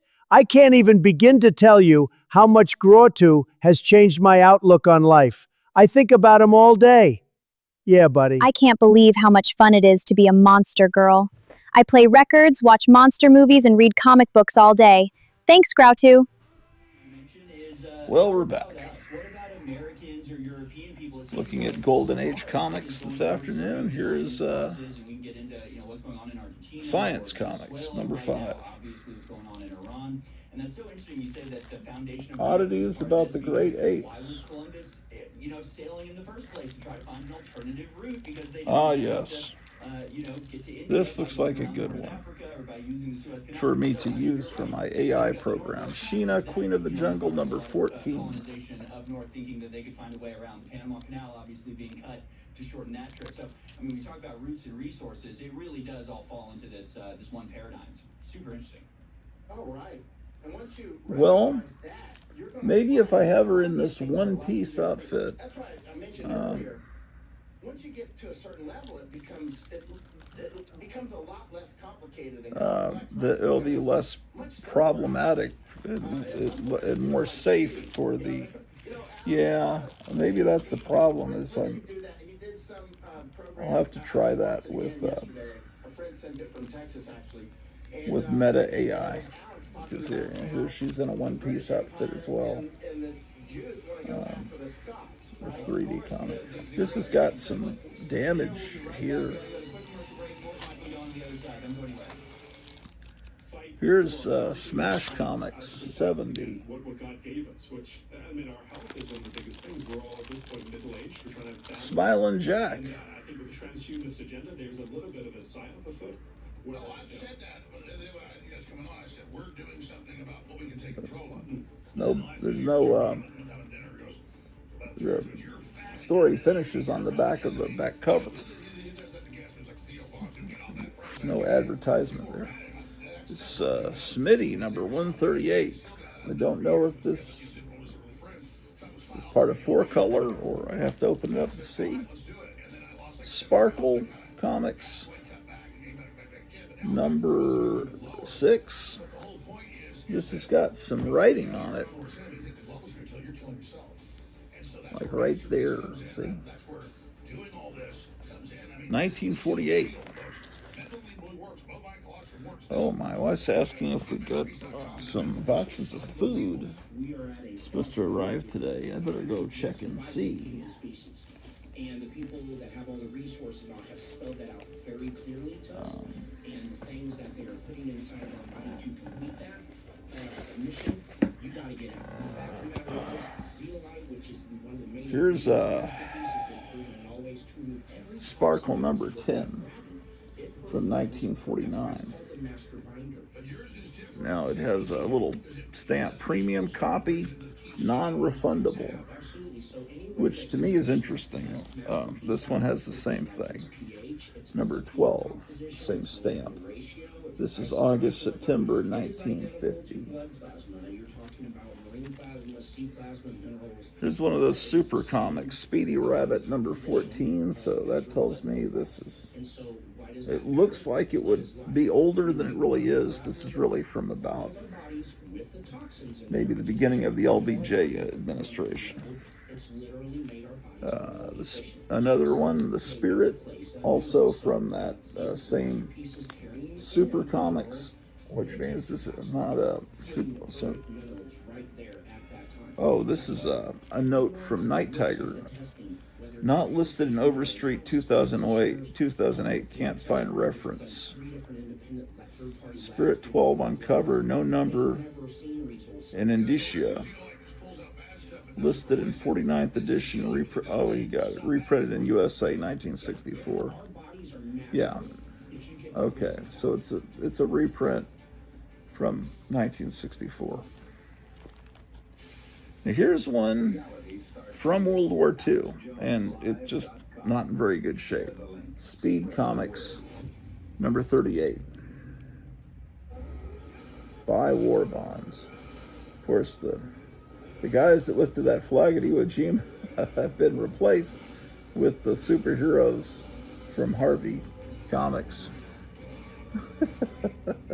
But it's cool.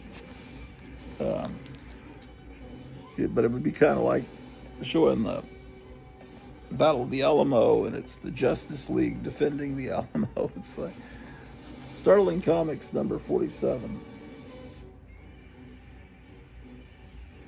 This is a facsimile, and they did kind of a run of this, 47, and then they did a facsimile of 48. Look at these guys. They did a facsimile of 49,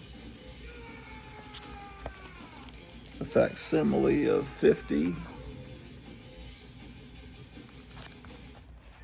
a facsimile of 51. And these took a while for me to buy, because they're all like, I don't know, $14 each, which is a lot cheaper than buying the original books, but 52. I got these over time, all from Gotham City Comics in Mesa, Arizona, the fine institution. Okay, Sparkle Comics. Okay, am I done with this box? It would appear so. Let me see if the food has arrived.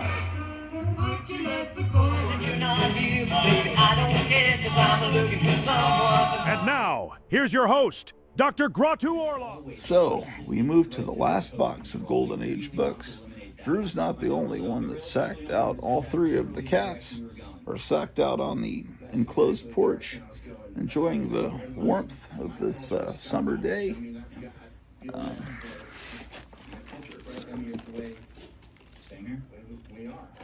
I'm not sure why these big boy comics are in here. They should be somewhere. With my other big boy comics, these aren't Golden Age. And this is a big boy puppet hand. So I'll take these up. I know where those go.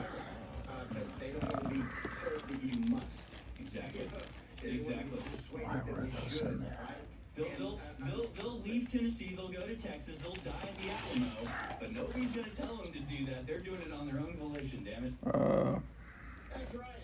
It's a decoder, probably from this Little Orphan Annie, Secret Squad, Secret Guard.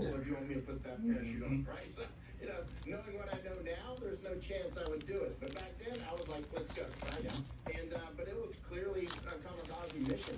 Actually, this shouldn't be in here either. This is a book I've had since I was a little kid, like 4 or 5 years old. Mainzelmännchen. These are little elves or gnomes that are in these little cartoons in Germany. They're like little 7 to 10 second long cartoons that they put on in between commercials there, or at least they used to. Here's another Little Orphan Annie. I don't know why these aren't with the other Little Orphan Annie stuff. right? Maybe they're wider, because this is a wider magazine box. Maybe that's what they're here. Right, it's another Startling Comics. This should definitely be in that last box. Number 53. Okay, there's something's out of order here. Startling Comics 52. This is 53. Fertilizer supplies, release things like screw worms and on and on and on. Blow up Nord Stream, close Groningen, so many different things. Well, maybe I'll move some of the Startling Comics over into this box. And then I need to put these Little Orphan Annie books together. Manipulation, as Dane Wigington would point out often, is quite real. I mean, there's people that say weather manipulation is conspiracy theory. 36. They're not even on planet Earth if they think that's 38. conspiracy theory. I mean, exactly what they can do. Okay, we're getting a little bit of organization done here. Different groups that have worked on this. Yeah, this is too wide. The envelope, it's the whatever this thing's called. I'll put it over here. Yeah, so is this. That's why it's over here. Okay. Okay, so we have Straight Arrow. Through different mechanisms, and number. There's many components of this war. As you know, the biggest resource of all is human resources. The name of your program is InfoWars. Well, now 17. I was looking at this really strange little date stamp. You can barely see it underneath September. It seems like it says August 6th. August 6 a.m. So this showed up August 6th in the morning. And it was dated September. Breadcrumbs, piece by piece go, oh, well, this is just about Iran nuclear weapons, so, that's really important. So, another one of those super comics books, Strange Planets. What the actual intentions of this are, we would resist. Here's Super Comics featuring Dick Tracy. You don't often see a front-on picture of him. Usually he's always shown in profile, it seems like. Dell Comics, this is probably 4-color number 105, I guess. And so super. I've got probably 3 or 4 copies of this one. This one doesn't have a remainder copy. Suspense Comics, number 7, facsimile. Suspense Comics, number 11, facsimile. Here's, I wish I had more pre-code horror. This is Marvel, or Atlas. Their imitation of EC. Number 26. I don't think that this is the comic that became Tales of Suspense. I think this is a separate book. I could be wrong. I'll check. Of course, you could check too. It doesn't matter. And the control of humans has been a long, long game. For instance, that book, 9 Years with the Indians, that Matt Bracken again recommended. That war talks about people, young children being kidnapped by the. That just always this whole thing of Tarzan keeping the knife in his mouth always seemed a little dangerous.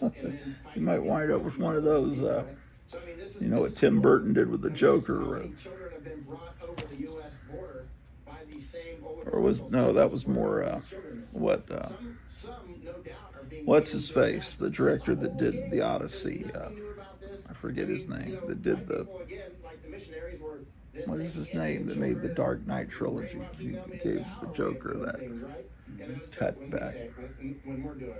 I really love I always loved Tasty Freeze. I love that logo, the little characters here, the Maisie character, these Archie imitations. I love this artwork. I want to get more of those. This is something Night Tiger sent me as part of a prize. Number 14, September 1953. Wonderful comic. with a LB Cole cover. Here's not in very good condition, but I love this logo. Thrilling Crime Cases, number 43, from Star Publications. This is another thing that Night Tiger sent me from June of 1947. It's issue 150, but I think that's 4-color 150 of Tilly the Toiler. Because I mentioned on a show that my mother was always drawing this face of a woman whenever she was on the phone, all through her life. On one of the time I knew her, and I asked her, "Did you read comics?" And she said, "I used to read Tilly the Toiler," and it turned out she was always drawing Tilly the Toiler's face. And so he sent me this book. He puts dots that indicate, that he's read the book, and which I think is a good system. Here's another one from Super Comics, which is a reprint from 1964. So when you see Super Comics, it's from right about the time the Beatles arrived. Tip Topper, this is one of the older comics. It's one of the oldest Golden Age comics. It's not oldest in years, but I've had it the longest. This I bought in, I think, right when Lone Star Comics opened in the summer of '77. Not for very much, because I was, 12 years old. Something affordable for me. I was excited because it has these great comic characters. I love Al Cap and Fritzy Ritz, Nancy. But they also have some Peanuts cartoons in them, these early 50s books. We're getting towards the end of the alphabet. Is really the weapon of diversity being wielded against us. But, in terms of direct control of people, we have this story from yesterday. U.S. Army runs large-scale mobilization exercise. Tip Topper 23. The U.S. Army is running a large-scale exercise designed to stress test 25. Call soldiers and shift to wartime footing, a signal that Washington is treating near-peer conflict planning as real operational priority, and they're basically talking about what would happen if we did the draft. I think Tip Top Comics, is it the same comic? I don't know. This is 174. I'm not sure. I think maybe there was Tip Topper and then there was Tip Top, but I could be wrong. T-Man, Worldwide Troubleshooter. A lot of people out of it. A lot of people right now that can go about their day and not really care about geopolitics. If they suddenly get a letter in T-Man, The Return of Mussolini. Is being called up to go to war somewhere, they're going to go, whoa, who are we at war with? Why are we at war? Why See, the problem was World War II was over. I think that would So a lot of people up. But this is troubling. Why you had to bring back the bad guys from World War II to make the comic interesting. So here they're bringing back Hitler. It's not consistent, it's not logical, but it's very menacing and ominous, the fact that they are talking about the communists are bad, but people were missing the good old days of World War II. Tom Corbett, Space Cadet. That should be bagged and boarded. Another issue. Our Gang with Tom and Jerry. Our Gang, of course, is on television, primarily known as the Little Rascals, but it's the same thing. My parents knew those comedies as Our Gang when they saw them in the theater when they were kids, and people that grew up watching them on television tend to call them more often Little Rascals. It's just because of the way they were what they were called when they were brought to television. It's a generational thing. There's a Tom and Jerry comic. I was in Special Forces, right? Why did Special Forces even exist? Special Forces existed to go raise Tom Mix. Like Jesuit style, right? I mean, that's what they did. And that's what they did. Tom Terrific. He was on Captain Kangaroo, the Terry Toon creation. Tom Tom and Itchy the Monk Christmas issue. I got this for $2. Most of their time doing raising the Afghan National Army or the Iraqi Toy Town. This was a gift from Night Tiger from May of 1947. It has some L.B. Cole interior art. I know because he wrote it there. And I know he's read it because he has his dots there. Turok, Son of Stone. I have this with my other Gold Key and Dell comics, except it's too wide to fit in those boxes. So I have it here with my Golden Age, because this last box is a magazine box. It's wider, so that's where I have to put the really wide books that won't fit. Okay, we're up to W, Walt Disney, which is good because that means it's the end of this part of the show. Is there any more? Because then we can go down and listen to some music, which I'd like to do, honestly. Oh, there's more Disney.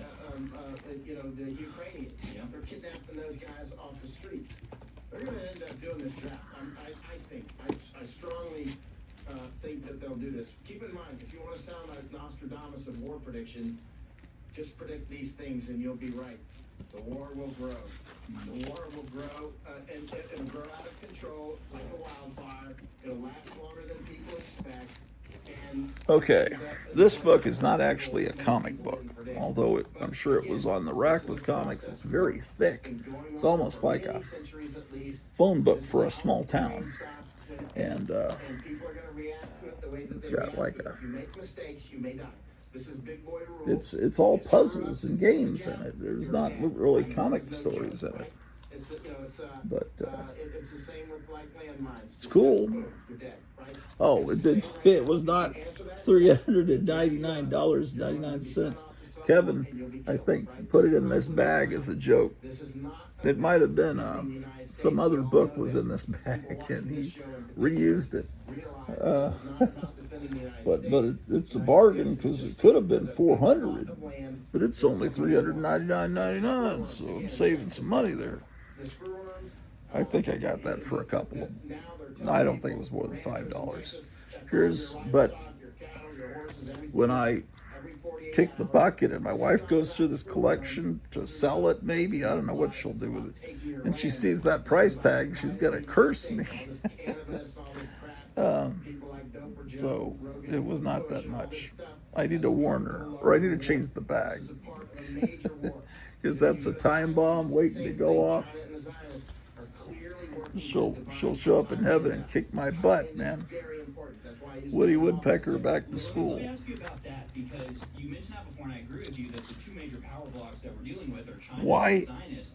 are these here? Because, we played a clip the week before I went on vacation, but we played. Okay, I've got some Yosemite Sam books that are not.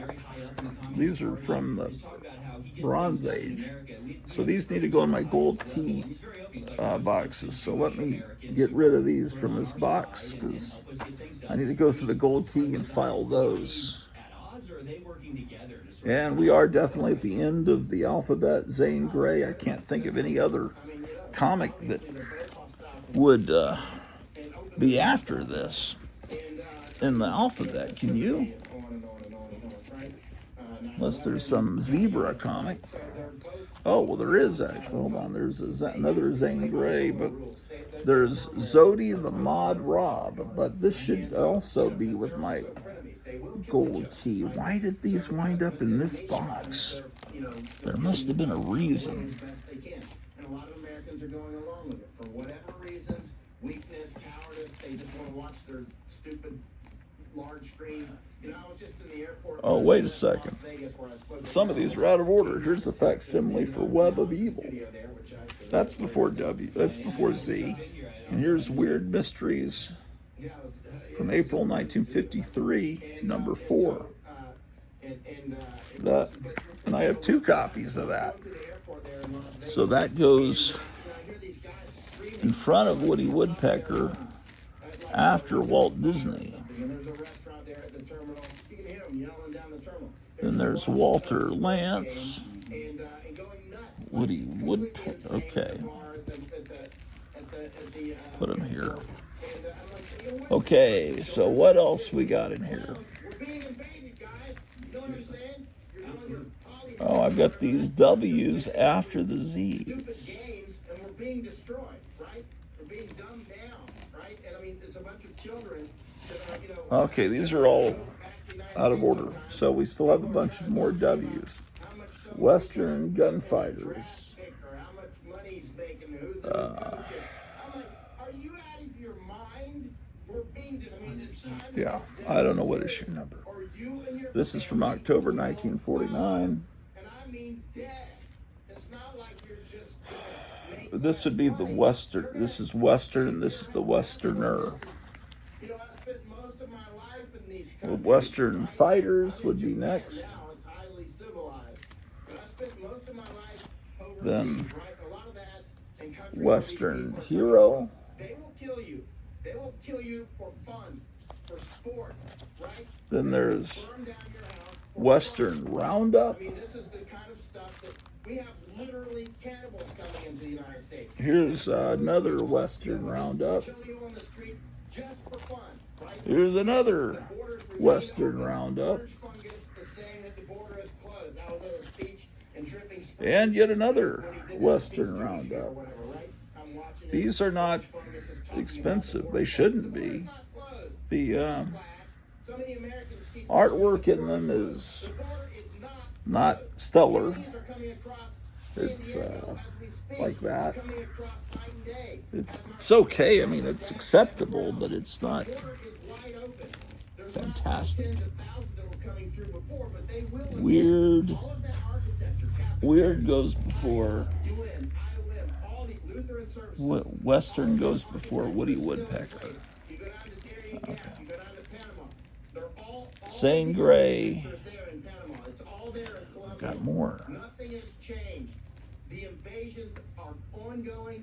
Chinese are growing dope. Okay. In California and Oregon. Wiz Comics #1. First appearance of Captain Marvel. Okay. Oh, another issue of the Westerner. Or should it be called the Wild Bill Pecos? But I'm just filing it under the Westerner. Guess what? No, that's an op meant to destroy us, right? I mean, it's a very big deal. This is huge. And it's Who cares? This is it. You either get serious or you get dead. That's what we're down to. Wild Bill Hickok. And again, people think that we're like immune to this for some reason. Woolworth Christmas book. Communists, no, but that never works. It's like, we have to actually have boots on the ground. Like, you have to actually confront this like the threat that it is. You can't just brush this off. Westerner. I mean, they're talking about packing the Supreme Court. Why do you think they're talking about packing the Supreme Court? Because they want to do things that are unconstitutional. It's not that complicated. So how do we wake Woody people up Wood, to this? JK. As cliche as it is, I had exactly Wild the Bill same Hickok. experience in a airport. I was Woolworths. looking around at what people were Woolworths would be after Woody Woodpecker. Then Zane Grey. every single one. Then we have Wyatt Earp. I was just like, not one person. Brave, courageous, and bold. That would be Wild Bill. Wild Bill. Okay. They've got to wake up. How do we convince them of this? Because they have this belief that there's a universal morality that the whole world. Okay, Wyatt Earp goes after Woolworths. Look at China. Look at. Then this is Yak Yak. Jack Davis art. Humor comic from Dell. It's mostly one-page Jack Davis art in this. Zane Grey's Drift Fence. It's good. These are all based on a single novel from Zane Grey. I've never read an actual Zane Grey book. WXY. WXYZ. Yak Yak. It was before Zane Grey. I think it's very important to, basically shoulder surf. What are they looking at?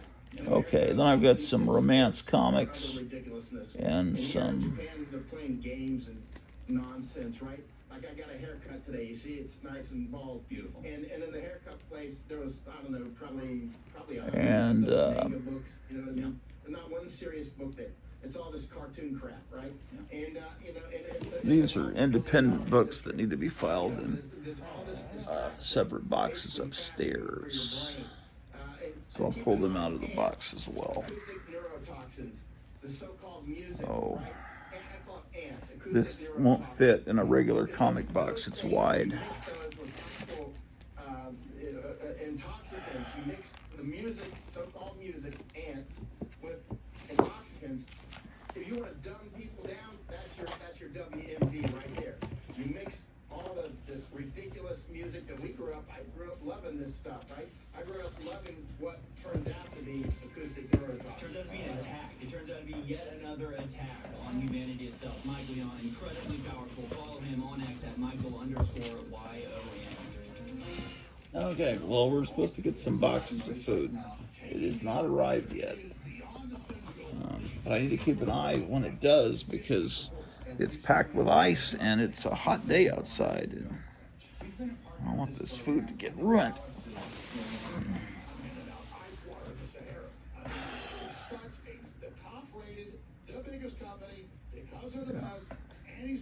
Well, we saw Golden Age Comics. I want to go down and do a radio broadcast, but I could probably do that as a separate episode. So let's take a look at what it looks like outside, and we'll sign off for today. So that's all the Golden Age stuff I own. Unfortunately. Now, I know let me see what I have as far as reprints over here of since I'm playing around doing this live action AI Sheena, the Tiger Girl. What was it? Which was the character that had the full body suit? That's a pretty good idea because that'll solve a lot of my problems because the AI is trained to. I'm hearing thunder outside. You hear that? I know there's Sheena reprints I have. Where would that be? Okay, here we have Dr. Solar. Man, I always call him Dr. Solar. But I think it's supposed to be Dr. No, I call him Dr. I call him Dr. Solar. But I think it's supposed to be Dr. Solar. Who knows? Flash Gordon, Captain Science, Captain Midnight, Three Stooges, Dark Shadows, John Carter. Man. This is a bunch of pre-code stuff. More pre-code. Boy, I thought I had some books that reprinted Sheena.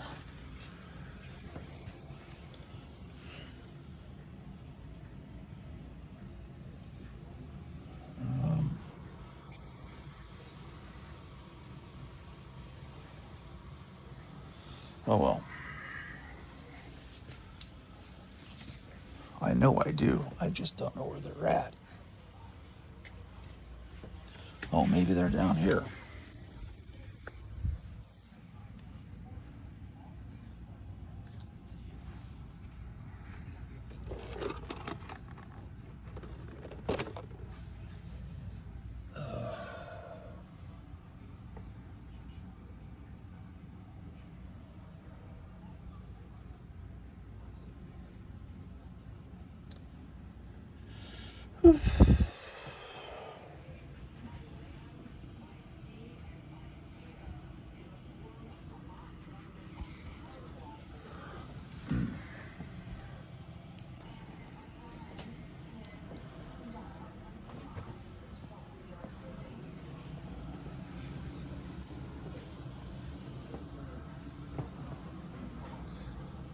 I don't know, man.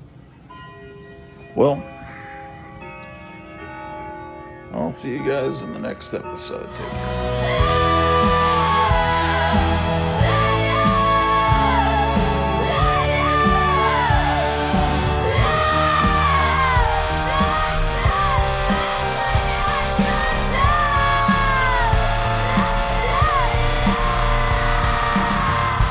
Ladies and a giant poster of Santa Claus in the basement left behind by a previous owner or somebody, and no place to hang this picture of Santa Claus, but we want to honor Santa Claus, and I think in this closet there's enough room to hang Santa Claus. And this is a vintage picture, so let's see how it looks. All right, let's see. Where did I put the thumb? Ah, yes. Okay, so Santa Claus. I might need a stool, actually. Let me get that. There it is. Thank you very much. It's an honor to be back. I love this place. I won this place. It's beautiful. This beautiful state we won by a lot. Great to be back in Michigan, and hello to the men and women of General Motors.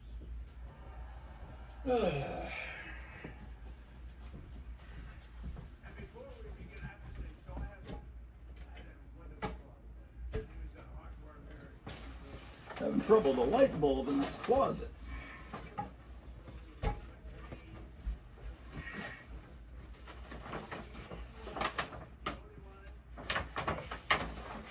Okay.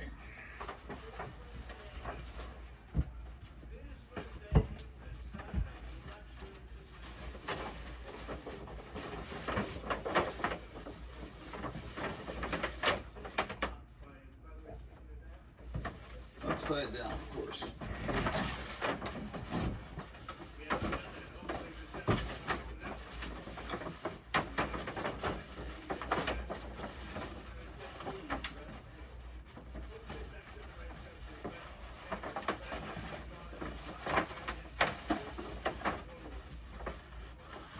Oh, now I dropped the thumbtack. Just my luck.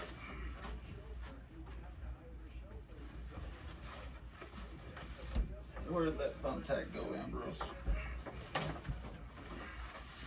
Now I've attracted the attention of the cats.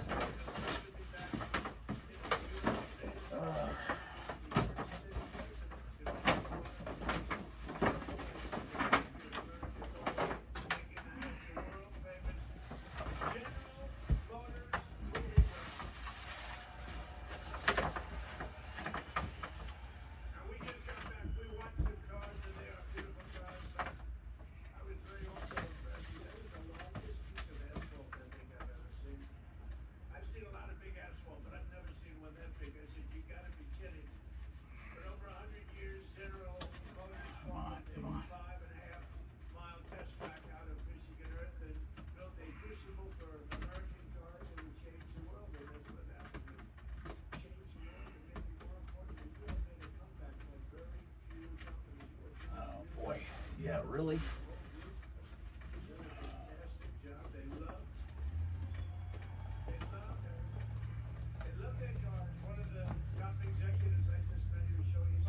I'm Sheena, Queen of the Jungle. I have a new TV series directed by the famous Grottu Orloff. I hope you like it!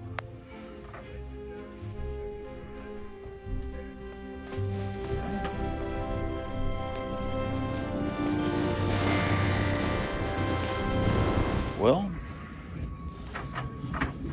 looks like we are getting a storm.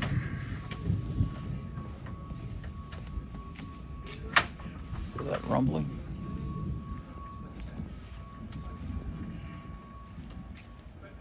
Let's check the mail.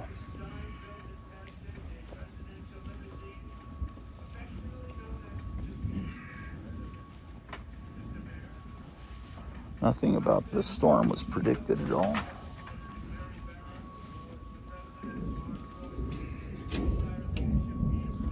No mail.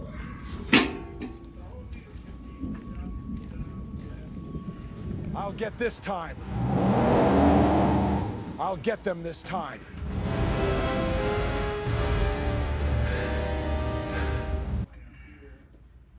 And more importantly, thank you to the auto workers, the technicians, the mechanics, the welders, the engineers, and General Motors. This is no finer group of people. And it was workers like you who built this country, and now it's the men and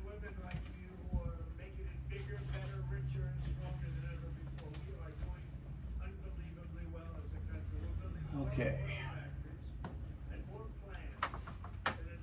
This could be from the 60s, maybe the 70s. I don't know.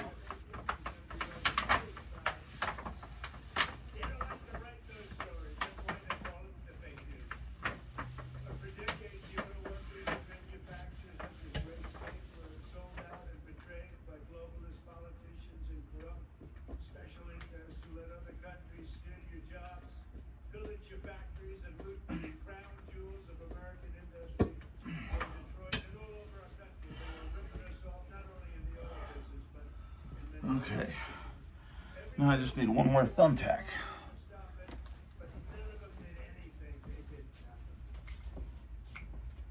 But now, at long last, Michigan finally has a president who stands up for Michigan auto workers and puts America first. You know, you had a leader, I don't know if he's still with you, Sean Fain or something. This guy was bad news. I never spoke to him, never saw him. He was a Democrat. He thought that Biden or Kamala. Yeah, this is one big poster, man. You would have very hate to say you wouldn't have it already. I don't know what happened. Somebody said he got fired. I can tell you, the people, they can't. Those people love Trump. Because I think more for you than your parents, okay? Your Uh-oh. parents are good. Shit. I'm not going to knock your parents, but I have been better to you than your parents. That I can tell you. And they would agree. Oh, man. Wherever they may be, they would agree. Today I'm proud to say that the auto industry is back and America is back and it's going to Detroit and Michigan along with it. Our country, which is so successful, is pulling it along. But you have some great representatives that are going to become governor, senator, congressman, women. But you have some great people. I'm going to mention them in a second. It's under Sleepy Joe Biden. Hold it.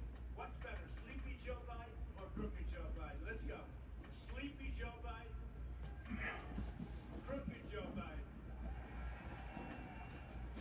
They're both true. They're both very true. The United States had the highest trade deficit ever recorded. So, with the worst trade deficit, and our country was losing more than $1 billion a year on trade. Damn it. Every single year, and it got worse and worse. And if they were there now, that number would be close to Where did it go now? the trade deficit in automobiles was more than $300 billion. And that means outside countries, companies were coming in and just robbing us blind. And it was causing tremendous problems for you. But now all of that is changing because I placed the door down for foreign producers and manufacturers, including a 25% tariff on foreign automobiles, something that no other president has encouraged. Damn it. Ah, shit.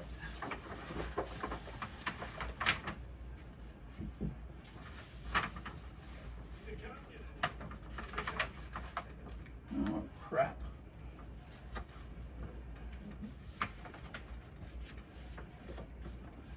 Thank you. He's a communist. We're running against communists. That is great. What's going on? We're gonna win very big. I didn't even hear the guy. Oh, crap. You see what they want to do? You see what they want to do? They want to take your houses. They want to do things that nobody's ever even done before. They want to take your money. They want to raise your tax up to 80%. I gave you the biggest tax cut in the history of our country, so we'll keep it that way. And I said this morning, they also want to fire the police. They don't want police and they don't want prisons anymore. I think that's a great idea. Does everybody like that? No police. They want no police and they want no prisons. Where are these people coming from? But I also put a 25% tariff on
doing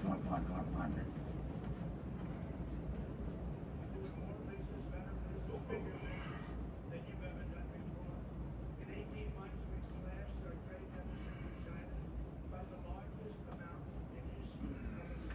You know, if you get it down to half a point, it's a lot. We got our trade deficit down by 71%.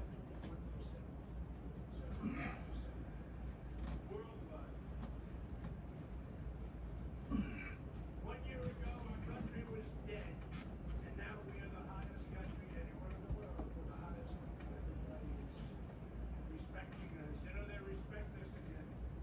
They respect the United States. I think they respect us more than they've ever. We did this in a year and a half. In 4 long years of sleepy Joe Biden and his crazy administration, they're communists. They were communists. That was the beginning. He wasn't, because he had no idea what that was happening.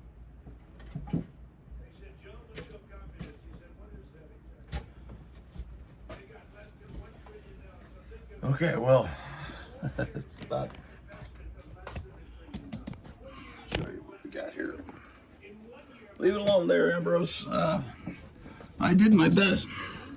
Well, I did my best to hang this poster, but it's very old. It's probably from the 60s, possibly the 70s, and brittle. But anyway, we need to honor Santa Claus here in the year of 1971. Okay, Ambrose, we're leaving. Where's the... Well, that poster's just been hanging around, and I figured it needed to be somewhere. So we used now part of this closet. Okay, Ambrose, I'm closing the door. All right, let's go back to looking at some comic books.